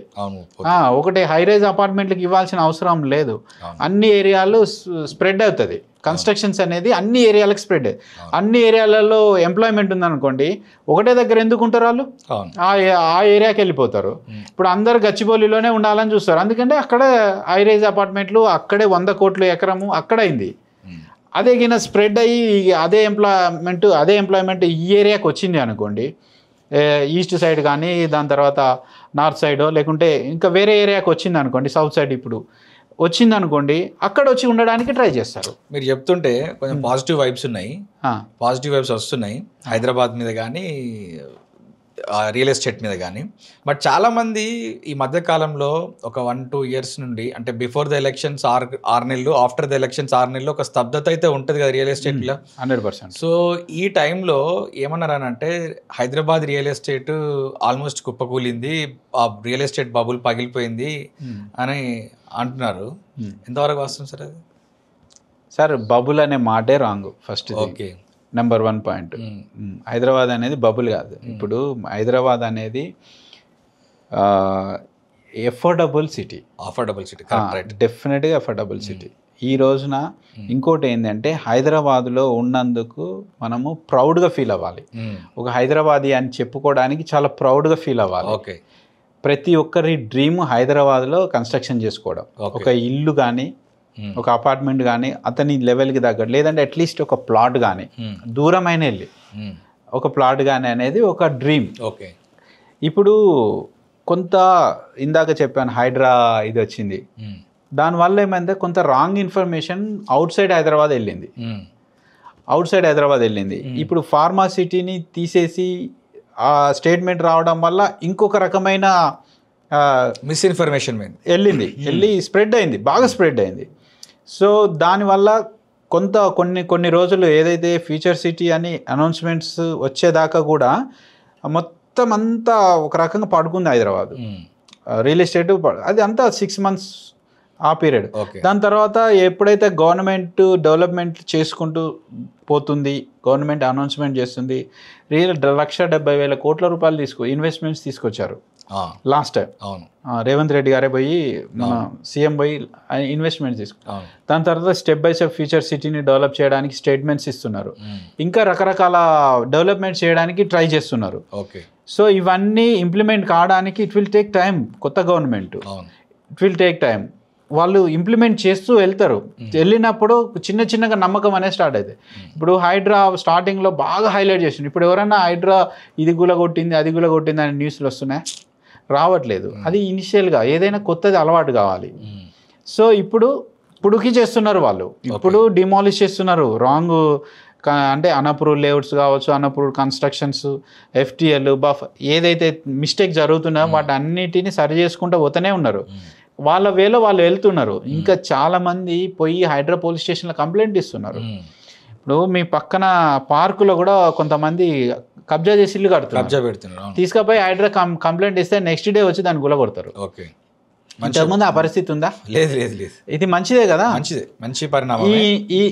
ఇలా జరుగుతుంది అనే ఒక ఇన్ఫర్మేషన్ పబ్లిక్ రీచ్ అవ్వాలి. దానివల్ల ఈ హైడ్రా ఈ పనులు చేస్తుంది, ఇలా మన డెవలప్మెంట్లో అది కూడా ఒక పార్ట్ అవుతుంది అనే విషయాన్ని మనము పబ్లిక్కి బాగా అర్థమయ్యేటట్టు చెప్పగలిగితే అప్పుడు ఇది వస్తుంది. సో హైదరాబాద్ అనేది మనము ప్రౌడ్గా ఫీల్ అవ్వాల్సిన ఇది సార్. ఇది బబుల్ అనేది రాంగ్ వర్డ్. బబుల్ కానే కాదు, మంచి ఎఫర్టబుల్ సిటీ సార్. మనం ఇప్పుడు ప్రీవియస్ గవర్నమెంట్లో కానీ ఇప్పుడు కానీ చూసుకుంటే ఎక్కడైనా అవుట్స్కట్స్లో కొంచెము, ఇప్పుడు ఫర్ ఎగ్జాంపుల్ గట్కేసర్ లాంటి ప్లేసెస్లో చూసుకుంటే ఇక్కడ మీరు ఈ ప్లాట్ కొంటే ఇల్లు కట్టుకోవచ్చు, కానీ దీనికి LRS చేయించుకోవాలంటారు. అసలు LRS అంటే ఏంటి సార్? LRS అంటే అది లేఅవుట్ రెగ్యులరైజేషన్ స్కీమ్. గవర్నమెంట్ ప్రవేశపెట్టింది అది. ఇంతకుముందు నేను చెప్పాను కదా, HMDA DTCP అప్రూవల్ తీసుకొని వెంచర్ని అమ్మాలి, అందులో మనం ఇల్లు కట్టుకోవచ్చు. ముందు పర్మిషన్ తీసుకొని అప్రూవల్ తీసుకొని తర్వాత ఇల్లు కట్టుకోవచ్చు. అట్లా పర్మిషన్ తీసుకోకుండా ఒకప్పుడు చాలామంది అమ్మేసిండ్రు ఎటుపడతాడు. వాళ్ళకు ఏంటి సొల్యూషన్? ఇప్పుడు పర్మిషన్ తీసుకొచ్చిండు, అయిపోయింది. ఇప్పుడు ఒక ఏరియా తీసుకోండి, ఆ ఏరియాలో కొంత ల్యాండ్ ఉంటే అందులో అప్రూవల్ లేఅవుట్స్ ఒక 10 ఉంటే, అన్అప్రూవల్ లేఅవుట్స్ ఒక 50 ఉంటాయి. అప్రూవల్ లేదు. వాళ్ళు ఏం చేస్తారు అంటే ప్లాట్లు గీసేసి ఇది నీ ప్లాట్ ఇది నీ ప్లాట్ అని చెప్పేసి వాళ్ళు అమ్మేస్తారు, ఇది రోడ్డు అది ఇది అని చెప్పేసి. సో దానికి గవర్నమెంట్ ఏం చేసింది అంటే అప్రూవల్ లేదు కాబట్టి దీన్ని LRS అనే ఒక స్కీమ్ ద్వారా రెగ్యులరైజ్ చేసుకోండి. రెగ్యులరైజ్ చేసుకుంటే అది considered as the approval plot or approval layout. దానికి కొన్ని కండిషన్స్ పెట్టింది. 10% ఆ లేఅవుట్లో 10% ప్లాట్స్ని అమ్మితే అది ఎలిజిబుల్ అన్నట్టు అప్రూవల్ చేసుకోవడానికి, LRS చేసుకోవడానికి. అట్లా రెగ్యులరైజ్ చేసుకోవడానికి గవర్నమెంట్ అవకాశం ఇచ్చింది వాళ్ళకి. అది వెంచర్ కావచ్చు, ప్లాట్ కావచ్చు, ఇల్లు కట్టుకున్న ఇల్లు కూడా కావచ్చు. ప్లాట్కి LRS అంటే లేఅవుట్ రెగ్యులరేషన్స్. ఇల్లు కట్టినా కానీ ల్యాండ్కి మళ్ళీ LRS చేసుకోవాలి. అట్లా చేపించుకుంటే అది రెగ్యులరైజ్ అవుతుంది. అంటే గవర్నమెంట్ నుంచి ఏదైతే సివిక్ కమ్యూనిటీస్ అంటాం, అంటే మనకి డ్రైనేజీ, వాటర్ సప్లై, కరెంటు ఇవన్నీ ఏదైతే ఉందో అది ఆ ప్లాట్ పొందడానికి ఎలిజిబిలిటీ వస్తుంది అని అర్థం. అట్లా దీంట్లో కూడా కొన్ని ప్రాబ్లమ్స్ ఉన్నాయి. దీంట్లో కూడా LRS కట్టిన ప్లాట్లు కూడా ప్రాబ్లం ఫేస్ చేయాల్సిన పరిస్థితి వచ్చింది. ఏంటిది అంటే మనం LRS కట్టేటప్పుడు, ఇప్పుడు LRS అంటే పాయింట్ అర్థమైంది. LRS కట్టేటప్పుడు మనం ఆన్లైన్లోనే కడతాం. LRS ఆన్లైన్లో కట్టేటప్పుడు మనకు డైరెక్ట్ పేమెంట్ కట్టేస్తాం. అంటే ఒక ప్లాట్ సెలెక్ట్ చేసిన డైమెన్షన్స్ అవన్నీ ఆల్రెడీ మనం ఇచ్చేస్తాము, పేమెంట్. దాంట్లో ఒక పాయింట్ అనేది ఇప్పటికీ నాకు కూడా కొంచెం కన్ఫ్యూజనే. సెల్ఫ్ డిక్లరేషన్ అని ఉంటుంది. అంటే ఈ ల్యాండ్ FTL కాదు, వక్ భూమి కాదు, గవర్నమెంట్ ల్యాండ్ కాదు, ఏది కాదు అని మనమే సెల్ఫ్ డిక్లేర్ చేయాలి. ఒకవేళ అప్పుడు పేమెంట్ తీసుకుంటారు. అయిపోయిన తర్వాత ఒకవేళ అది గవర్నమెంట్లో ల్యాండ్లో ఉన్న ఎఫ్టీఎల్లో ఉన్న బఫర్లో ఉన్న మీరు కట్టిన ఎల్ఆర్ఎస్ అనేది ఎలిజిబిలిటీ లేదు అని అర్థం. ఓకే, క్యాన్సిల్ అవుతుంది అని అర్థం. ఓకే. ఇప్పుడు ఆ ఎవరైతే కట్టినరో వాళ్ళకి అది సెల్ఫ్ డిక్లేర్ చేయడానికి వాళ్ళకి అంత నాలెడ్జ్ ఉండదు. ఓకే, నాలెడ్జ్ లేకుండా అట్లా కట్టేస్తారు. ఓకే, కట్టేసి తర్వాత అది ఎల్ఆర్ఎస్ కట్టిన అలాంటి కేసెస్ మన దగ్గర ఉన్నాయి. ఓకే. ఒక పర్సన్ గవర్నమెంట్ ఎంప్లాయీ, మన బుక్లో కూడా క్లియర్గా రాసిన దానికి సంబంధించి గవర్నమెంట్ ఎంప్లాయీ ఆ సెల్ఫ్ డిక్లేర్ కింద అది కట్టేసిండు ఎల్ఆర్ఎస్. ఓకే. తీరా చూస్తే కన్స్ట్రక్షన్ చేసుకుందాం అంటే సగం ల్యాండ్ గవర్నమెంట్ ల్యాండ్, సగం ఏమో ప్రైవేట్ ల్యాండ్. ఓకే. ఇప్పుడు అది అమ్మలేము, కొనలేము, అలా అని చెప్పి కట్టుకోలేము, ఉంచుకోలేము, ఏది చేయలేము. గవర్నమెంట్ ఎంప్లాయీ కాబట్టి తెలియకుండా చెప్పకుండా, ఇప్పుడు ఆమె చెప్తేనే తెలుస్తుంది గవర్నమెంట్ ల్యాండ్ అని. ఒకవేళ చెప్పకుండా అమ్మినా కానీ తర్వాత గవర్నమెంట్ ఎంప్లాయీ కాబట్టి ప్రాబ్లం ఫేస్ చేయాల్సి వస్తుంది. సో నేను చెప్పేది ఏంటంటే సెల్ఫ్ డిక్లేర్ చేయడానికి అది ఏ ల్యాండు, అది రియల్ ల్యాండా లేకుంటే ఈ వర్క్ భూమా లేకుంటే మన ఎఫ్టీఎల్ బఫరా అనేది పబ్లిక్కి క్లారిటీ లేదు. క్లారిటీ అంటే సెల్ఫ్ డిక్లరేషన్ ద్వారా చేయడం కాకుండా గవర్నమెంట్ ఫిజికల్ ఎంక్వైరీ చేసుకొని అది ఏ టైప్ ఆఫ్ భూమి అనేది క్లారిటీ ఇచ్చిన తర్వాత అప్పుడు ఫీల్డ్ వెరిఫికేషన్ అయిన తర్వాత ఎల్ఆర్ఎస్ కట్టించుకుంటే బెటర్. అవును, అవును. అప్పుడు క్లారిటీ ఉంటుంది అన్నట్టు. సెల్ఫ్ డిక్లరేషన్ చేసుకుంటే సెల్ఫ్ డిక్లరేషన్ అంటే మీకు తెలియదు. ఇప్పుడు మీరు ఎల్ఆర్ఎస్ అంటే ఏందో కూడా తెలియదు. మీరు ఇన్ని డబ్బులు సంపాదించి కూడా ఎల్ఆర్ఎస్ అంటే తెలియదు. ఇప్పుడు మీకు మీ ప్లాట్ ఎల్ఆర్ఎస్ అంటే మీరేమంటారు? ఓకే, నా ప్లాట్ మంచిదే, సెల్ఫ్ డిక్లరేషన్ ద్వారా అది ఓకే, నాది క్లియరే, నాదేమి ఎఫ్టీఎల్ కాదు అని చెప్పి చేసేస్తారు. తీరా ఎంక్వైరీకి వచ్చేసరికి అది ఎఫ్టీఎల్ పై నీవు కట్టింది చేయలేదు, నీ ప్లాట్ ఎవరికి రాదంటే అప్పుడు అంతే. సో కాబట్టి ఫిజికల్ ఎంక్వైరీ అనేది మ్యాండేట్. ఓకే. ఇప్పుడు సార్ చాలా మంది ఇన్ఫ్లుయెన్సర్స్ ఏం చెప్తారంటే, ఫైనాన్షియల్ ఇన్ఫ్లుయెన్సర్స్ అందరు కూడా ఈ రియల్ ఎస్టేట్లో డబ్బులు పెట్టడం అనేది మీ యొక్క వైట్ మనీని, అంటే మీరు ట్యాక్సులు కట్టి డబ్బు సంపాదించిన డబ్బునంతా కూడా బ్లాక్ కింద కన్వర్ట్ చేసి బ్లాక్ చేస్తున్నారు. అదే మీరు మ్యూచువల్ ఫండ్స్, షేర్ మార్కెట్లో పెట్టుకుంటే మీకు 12% CAGR వస్తుంది. మీరు ఎప్పుడు కావాలనుకుంటే అప్పుడు దాన్ని లిక్విడ్ కింద కన్వర్ట్ చేసుకోవచ్చు. బట్ ఎప్పుడైతే మీరు ఈ రియల్ ఎస్టేట్లో పెడతారో అక్కడ మీ కష్టార్జితాన్ని మొత్తం కూడా బ్లాక్ చేస్తున్నారు అని చెప్పి అంటారు. సో ఇన్వెస్ట్మెంట్ కదా సార్, అది బ్లాక్ చేయడం ఏం లేదు. ఇన్వెస్ట్మెంట్ చేస్తాం రియల్ ఎస్టేట్. ఇప్పుడు మ్యూచువల్ ఫండ్ అనేది ఇన్వెస్ట్మెంట్. ఇప్పుడు ఎప్పుడంటే అప్పుడు ఎన్కాష్ చేసుకోవచ్చు, అదే యాక్సెప్ట్ చేస్తాను నేను కూడా. కాకపోతే ఏంటంటే మార్కెట్ పడిపోయినప్పుడు అయితే చేయవు కదా. చేయం. లాస్ట్ టైం 30% 40% పడిపోయింది, అప్పుడు చేసిండ్రా? ఎవరు చేయరు. చేసేటోళ్ళు చేస్తారు. అది కూడా ఒక గేమ్ లాంటిది. మ్యూచువల్ ఫండ్స్ కానీ షేర్ మార్కెట్ కానీ గేమ్ లాంటిది అన్నట్టు. సో తక్కువలో ఉన్నప్పుడు కొనడం, ఎక్కువలో ఉన్నప్పుడు, ఇది అట్లా కాదు కదా, స్టేబుల్ ఉంటుంది. రియల్ ఎస్టేట్ అనేది స్టేబుల్ ఉంటుంది. కాకపోతే కొన్ని రోజులు అదే రేటు మీద రన్ అవుతుందేమో, దాని తర్వాత మళ్ళీ రేటు పెరుగుతుంది. సో రేటు పెరిగినప్పుడు మనం దాన్ని చేసుకోవచ్చు. ఇప్పుడు మ్యూచువల్ ఫండ్ తీసేసినాము, ట్యాక్స్ పడుతుంది కదా, క్యాపిటల్ గెయిన్ ట్యాక్స్ అయితే పడుతుంది కదా. ఇది మనం మళ్ళీ ఒక 6 months టైం ఇస్తారు వీళ్ళు. మనం ఇప్పుడు నేను ఒక 20 లక్షలు, ఇప్పుడు మీరే ఉన్నారు రియల్ ఎస్టేట్లో ఒక 20 లక్షలు ప్లాట్ కొన్నారు, దాన్ని 60 లక్షలకు అమ్మిండ్రు, మీకు క్యాపిటల్ గెయిన్ అయితే పడుతుంది. కానీ వితిన్ 6 months ఈ 60 లక్షలు మళ్ళీ ఇన్వెస్ట్ చేసిన అనుకోండి రియల్ ఎస్టేట్లోనే, మీకు ట్యాక్స్ ఉండదు కదా, క్యాపిటల్ గెయిన్ ట్యాక్స్ అనేది ఉండదు ఇక్కడ. సో ఇంకోటి ఏంటి అంటే, ఇప్పుడు స్ట్రైట్ క్వశ్చన్ సార్ ఒకటి, ఇప్పుడు లిక్విడ్ చేసుకోవచ్చు ఇమ్మీడియట్గా. ఎందుకు లిక్విడ్ ఎందుకు చేసుకోవాలి? నీకు తినడానికి లేకపోతే హెల్త్ ఎమర్జెన్సీ కానీ, హెల్త్ ఇన్సూరెన్స్, ఎడ్యుకేషన్స్ కోసం హెల్త్ ఇన్సూరెన్స్ ఉంది, ఎడ్యుకేషన్ అంటే మనకు ముందే ప్లానింగ్ ఉంటుంది కదా. ఇప్పుడు మా పాప 10th అయిపోయింది, ఇంటర్కి ఇంత అమౌంట్ కావాలి, ఇవి నేను ఇక్కడ చేర్చుకోవాలి, సో నేను ఈ ప్లాట్ని ఈ రోజు కల్లా అమ్ముకోవాలి. ఓ 6 months ముందే ప్లాన్ చేసుకుంటారు, లేకుంటే 1 year ముందే ప్లాన్ చేసుకుంటారు కదా. ఇమ్మీడియట్గా ఈ రోజే 10 లక్షలు కట్టాలి అని చెప్పేసి మీకు నోటీస్ అయితే రాదు కదా. రాదు కదా. ఇప్పుడు ఒక క్వశ్చన్ ఏంది అంటే, మనం ప్రైవేట్గా డిస్కస్ చేసిందే ఒక పాయింట్, ఎప్పుడు మీకు ఒక 20 లక్షలు ఇమ్మీడియట్గా అవసరమైంది చెప్పండి మీ లైఫ్లో? ఎప్పుడు కాలేదు. గత మీ మొత్తం లైఫ్ స్పాన్లోనే అంటే 20 లక్షలు ఇమ్మీడియట్గా ఈ రేపే కట్టాలి ఎప్పుడు కాలేదు. ఎవరికి కాదు సార్. అన్ని డబ్బులు ఇమ్మీడియట్గా లిక్విడిటీ కిందికి మార్చుకోవాల్సినంత అవసరం ఉండదు. బట్ కొంత అయితే లిక్విడిటీ ఉండాలి. సో షేర్ మార్కెట్ 30-40% పడిపోయినా కానీ నేను లిక్విడ్ చేసుకోవాలి అనుకుంటే, నేను ఈ లాస్ తోటి కాకుండా ప్రాఫిట్లను బెటర్ బాండ్స్లో చేసుకోండి, లేకుంటే ఫిక్స్డ్ డిపాజిట్ చేసుకోండి. ఓకే, మీకు మా షేర్ మార్కెట్ సంబంధమే లేదు. 30-40% పడిపోయినా కానీ మీరు దాన్ని ఎన్కాష్ చేసుకొని లిక్విడ్ లెక్క మార్చుకొని మీకు కావాల్సినట్టు ఉపయోగించుకోవచ్చు. సో మార్కెట్ పడిపోయిన తర్వాత అయితే వాళ్ళు అమ్మరు కదా, మరి లిక్విడ్లో మార్చి కూడా లాస్ట్లో లిక్విడ్లో మారిస్తే ఏం లాభం? అదే ప్లాట్ 30,000 ప్లాట్ అనుకోండి, 20,000కి ఇస్తా అంటే ఎవడైనా ఎత్తుకోపోతాడు, అది కూడా ఇమీడియట్ లిక్విడ్ అవుతుంది. అదే సేమ్ పర్సంటేజ్ ఆఫ్ ఇది ఉంది లాస్ ఉంది అనుకోండి, ఇందులో కూడా అమ్ముకోవచ్చు, ప్రాబ్లం ఏం లేదు. మార్ట్గేజ్ చేసుకోండి, అంత ఎమర్జెన్సీ ఫండ్స్ అంటే మార్ట్గేజ్ చేసుకోండి. ఓకే. ఈ టోటల్ ఇన్కమ్ను అట్లీస్ట్ ఒక 20 to 25% లిక్విడ్ అసెట్స్లో పెట్టుకోవడం తప్పులేదు. కానీ ఇది వేస్ట్ అది అంటే చాలా మిస్టేక్. అది మీరు గమనించారో లేదో, ఇదే మీరు ఇప్పుడు బగాయతులో ఉంటుండ్రు, ఇదే బగాయతు ఒకప్పుడు మీరు కొన్నప్పుడు ఎంత ఉన్నది సార్ ఇల్లు? 70,000 గజం ఉండే. ఇప్పుడు ఎంత ఉంది? 1,00,000 వరకు ఉన్నది. ఎన్ని రోజులు? 1 year అవుతుంది. 1 yearలో మీరు ఏ మ్యూచువల్ ఫండ్స్లో మీకు అంత రిటర్న్స్ వస్తాయి? 1 yearలో మ్యూచువల్ ఫండ్ 40% లాస్ట్లో ఉన్నది. యుద్ధాలు, Israel, Iran, Ukraine, Russia, America China trade వారు, ఇండియా పాకిస్తాన్ వారు, ఇవన్నీ చేయబట్టి స్టాక్ మార్కెట్ కుప్పపోయింది కదా. ఇప్పుడు అదే రియల్ ఎస్టేట్లో మీరు ఈ రోజున మీరు ఒక 5,000 తక్కువకి ఇస్తా అంటే ఎత్తుకోపోతారు. అవునా? అంతెందుకు సార్, ఇప్పుడు ఒక 20 years బ్యాక్ మా పెద్దనాన్న ఇదే కామ్లేన్ బ్యాక్ సైడ్లో గజం 500కి కొన్నాడు. గజం 500. ఈ రోజున ₹1,00,000 in the span of 20 years.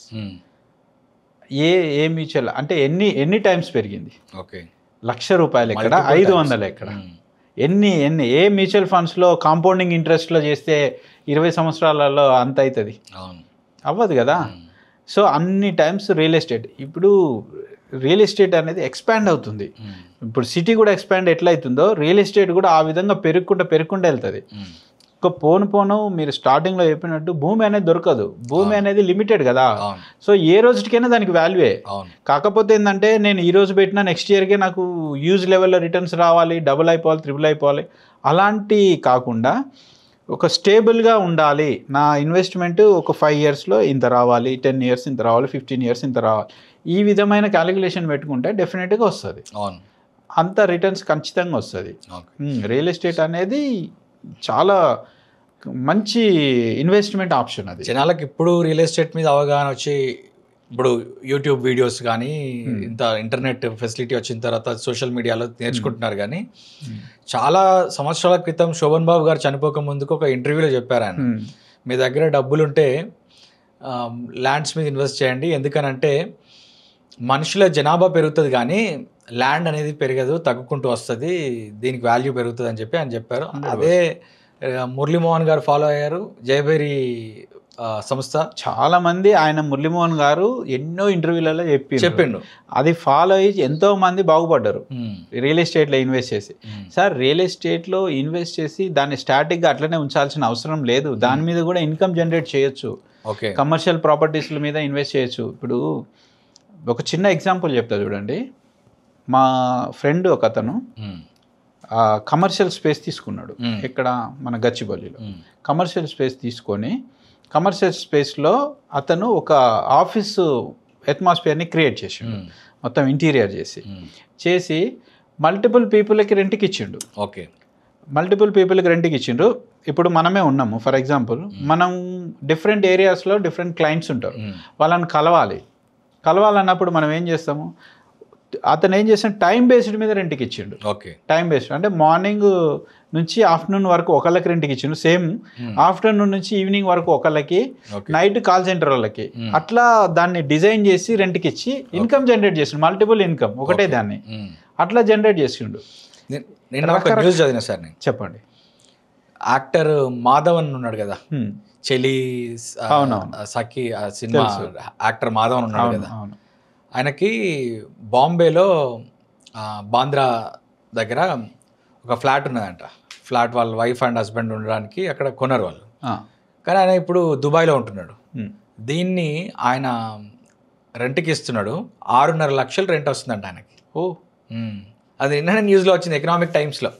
అదే సార్, ఇప్పుడు రియల్ ఎస్టేట్ ఇప్పుడు మీరు అంతెందుకు సార్, ఒకటే ఇప్పుడు ఒక డాక్టర్ ఉన్నాడు, డాక్టరు మామూలుగా మీరు గమనించండి బాగా, ఫోన్ చేసి అపాయింట్మెంట్ కావాలనుకుంటే నేను మార్నింగ్ 9 to 12 మలక్పేటలో ఉంటా, మ్మ్. దాని తర్వాత బోడుపల్లో ఉంటా, తర్వాత 2 to 5 బోడుపల్లో ఉంటా, 5 నుంచి వనస్థలిపురంలో ఉంటా అని చెప్తాడు. అవును అంటే ఈ మల్టిపుల్ ప్లేస్లలో ఉంటాడు ఆయన. అవును ఇంకో డాక్టరు దాని తర్వాత సేమ్ అదే ప్లేస్లో మళ్ళీ 2 to 5 ఇంకొక డాక్టర్ ఉంటాడు. ఇంకో డాక్టర్ ఉంటాడు. సో ఒకటే ప్రాపర్టీ డిఫరెంట్ డాక్టర్స్ రెంట్కి తీసుకుంటారు. అవును. రెంట్కి తీసుకొని అక్కడ ఆయన రెంట్ తీసుకొని ఉంటాడు. మ్మ్. ఆయన ఓపీఏ చూస్తాడు, మ్మ్. డెప్త్గా ఏం అది ఆపరేషన్స్ అట్లా ఏమి అవును. Just OP. ఆయన మెయిన్ హాస్పిటల్లో ఏదో కామినేనో యశోద ఉంటుంది, మ్మ్. అక్కడ ఉంటుంది. ఏదైనా ఆపరేషన్ చేయాల్సి వస్తే అక్కడికి రమ్మంటారు. మ్మ్. లేదు ఓపీ ఒకటి చూడాలనుకుంటే మల్టిపుల్ ప్లేస్లలో అవైలబిలిటీలో ఉంటాడు ఆయన. అవును. సో ఆడ మనలాంటి వాళ్ళు ఎవరో ఒకళ్ళు ఒక ప్రాపర్టీ తీసుకొని ఈ డాక్టర్లకి రెంట్కి ఇస్తారు. మ్మ్. రెంట్కి ఇచ్చి మల్టిపుల్ వేస్లో సంపాదిస్తుండ్రు. మల్టిపుల్ డాక్టర్స్కి ఇచ్చి ఆ ప్రాపర్టీలో ఇన్కమ్ జనరేట్ చేస్తున్నారు. ఓకే. అంటే ఒకటే ప్రాపర్టీలో మల్టిపుల్ ఇన్కమ్స్ జనరేట్ చేస్తున్నారు. ఓకే. అంతే కదా. అవును. ఇప్పుడు మీరు స్టూడియో తీసుకున్నారు ప్రాపర్టీని, దీన్ని స్టూడియో కట్టి మల్టిపుల్ పీపుల్కి రెంట్కి ఇస్తారు. ఇస్తాం. అవును, ఇవ్వచ్చు. ప్రాపర్టీని ఎట్లయినా సరే మనం యూజ్ చేసుకోవచ్చు సార్. మనకి ఎట్లా యూజ్ చేసుకోవాలనేది ఎన్ని రకాలుగా యూజ్ చేసుకోవచ్చు అనేది కూడా మన బుక్లో క్లియర్గా రాసిన నేను. ఓకే. ఒక అగ్రికల్చర్ ల్యాండ్ని ఎన్ని రకాలుగా మనము ఇన్కమ్ జనరేట్ చేయొచ్చు. అగ్రికల్చర్ ల్యాండ్ కొనుక్కొని ఓన్లీ అట్లనే స్టాటిక్ ఉంచుకోకుండా దాన్ని ఎన్ని రకాలుగా మనం ఇన్కమ్ జనరేట్ చేయొచ్చు. ఒక కమర్షియల్ ప్రాపర్టీని కొనుక్కొని దాన్ని ఎన్ని రకాలుగా యూజ్ చేసి ఇన్కమ్ జనరేట్ చేయొచ్చు. ఒక ప్లాట్ని ఎన్ని రకాలుగా ఇన్కమ్ జనరేట్, ఇవన్నీ ఉన్నాయి. ఇప్పుడు మామూలుగా మా బుక్స్ అంటే ఏమనుకుంటారంటే ఈయన చెప్పేది హెచ్ఎండి అప్రూవల్ ఉండాలి, రెరా ఉండాలి, అదే పొద్దుకు తిప్పి చెప్తాడేమో.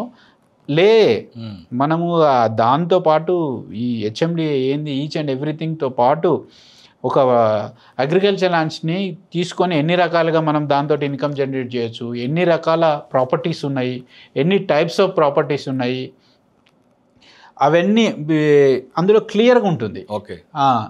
దాన్ని ఎనాలిసిస్ ఎలా చేయాలి, మనం ఒక వెంచర్ వేసేటప్పుడు కానీ ప్రాపర్టీ కొనేటప్పుడు కానీ ఈచ్ అండ్ ఎవ్రీథింగ్ క్లియర్గా ఉంటుంది. తర్వాత మార్కెటింగ్ ఎట్లా చేసుకోవాలి, సేల్స్ అంటే ఏంటి, మార్కెటింగ్లో ఎలా మీరు ప్రమోట్ చేసుకోవాలి, ఓకే, ఈచ్ అండ్ ఎవ్రీథింగ్ అసలు ఎలా ఉండాలి. ఇంకా ఇది మాట్లాడుకుంటా పోతే ఒక 5-6 hours టైం పడుతుంది సార్ మనకి. ఓకే, ఖచ్చితంగా సార్. మన నెక్స్ట్ పాడ్కాస్ట్లో ఈ రియల్ ఎస్టేట్లో కెరియర్ ఆపర్చునిటీస్, తర్వాత రియల్ ఎస్టేట్లో బిజినెస్ గ్రోత్ ఎట్లా ఉంటుంది అనేది డిస్కస్ చేద్దాము. ఇంకా కొన్నిటికి మనం ఫుల్ ఆన్సర్లు కూడా మనం డిస్కస్ చేయలేకపోతున్నాం. అవునవును. ఇప్పుడు కొన్ని క్వశ్చన్స్ కి కంప్లీట్ ఆన్సర్లు కూడా డిస్కస్ చేయలేకపోతున్నాం. రియల్ ఎస్టేట్ అనేది చాలా పెద్ద టాపిక్. సో ఇప్పుడు YTDA DTCP అవి కూడా కొన్ని మనం జీపీ లేఅవుట్లు అవన్నీ చాలా మాట్లాడలేదు. సో హోప్ మీ పుస్తకంలో అవన్నీ ఉంటాయని చెప్పి డెఫినెట్గా అన్నీ ఉన్నాయి. సో ఎవరైనా ఈ పాడ్కాస్ట్లో పూర్తి స్థాయి ఇన్ఫర్మేషన్ రాకపోతే మీరు ఖచ్చితంగా ఈ start and grow real estate పుస్తకాన్ని అమెజాన్లో కొని ఇక్కడ కింద వీడియోలో కూడా లింక్ ఇస్తాము. అండ్ ఎన్నిసార్లు చెప్తున్నాం అని చెప్పేసి బుక్ ప్రమోషన్ వీడియో కాదు. ఫైనల్గా thank you very much sir. Thank you very much for coming to our studio and sharing your valuable insights on real estate.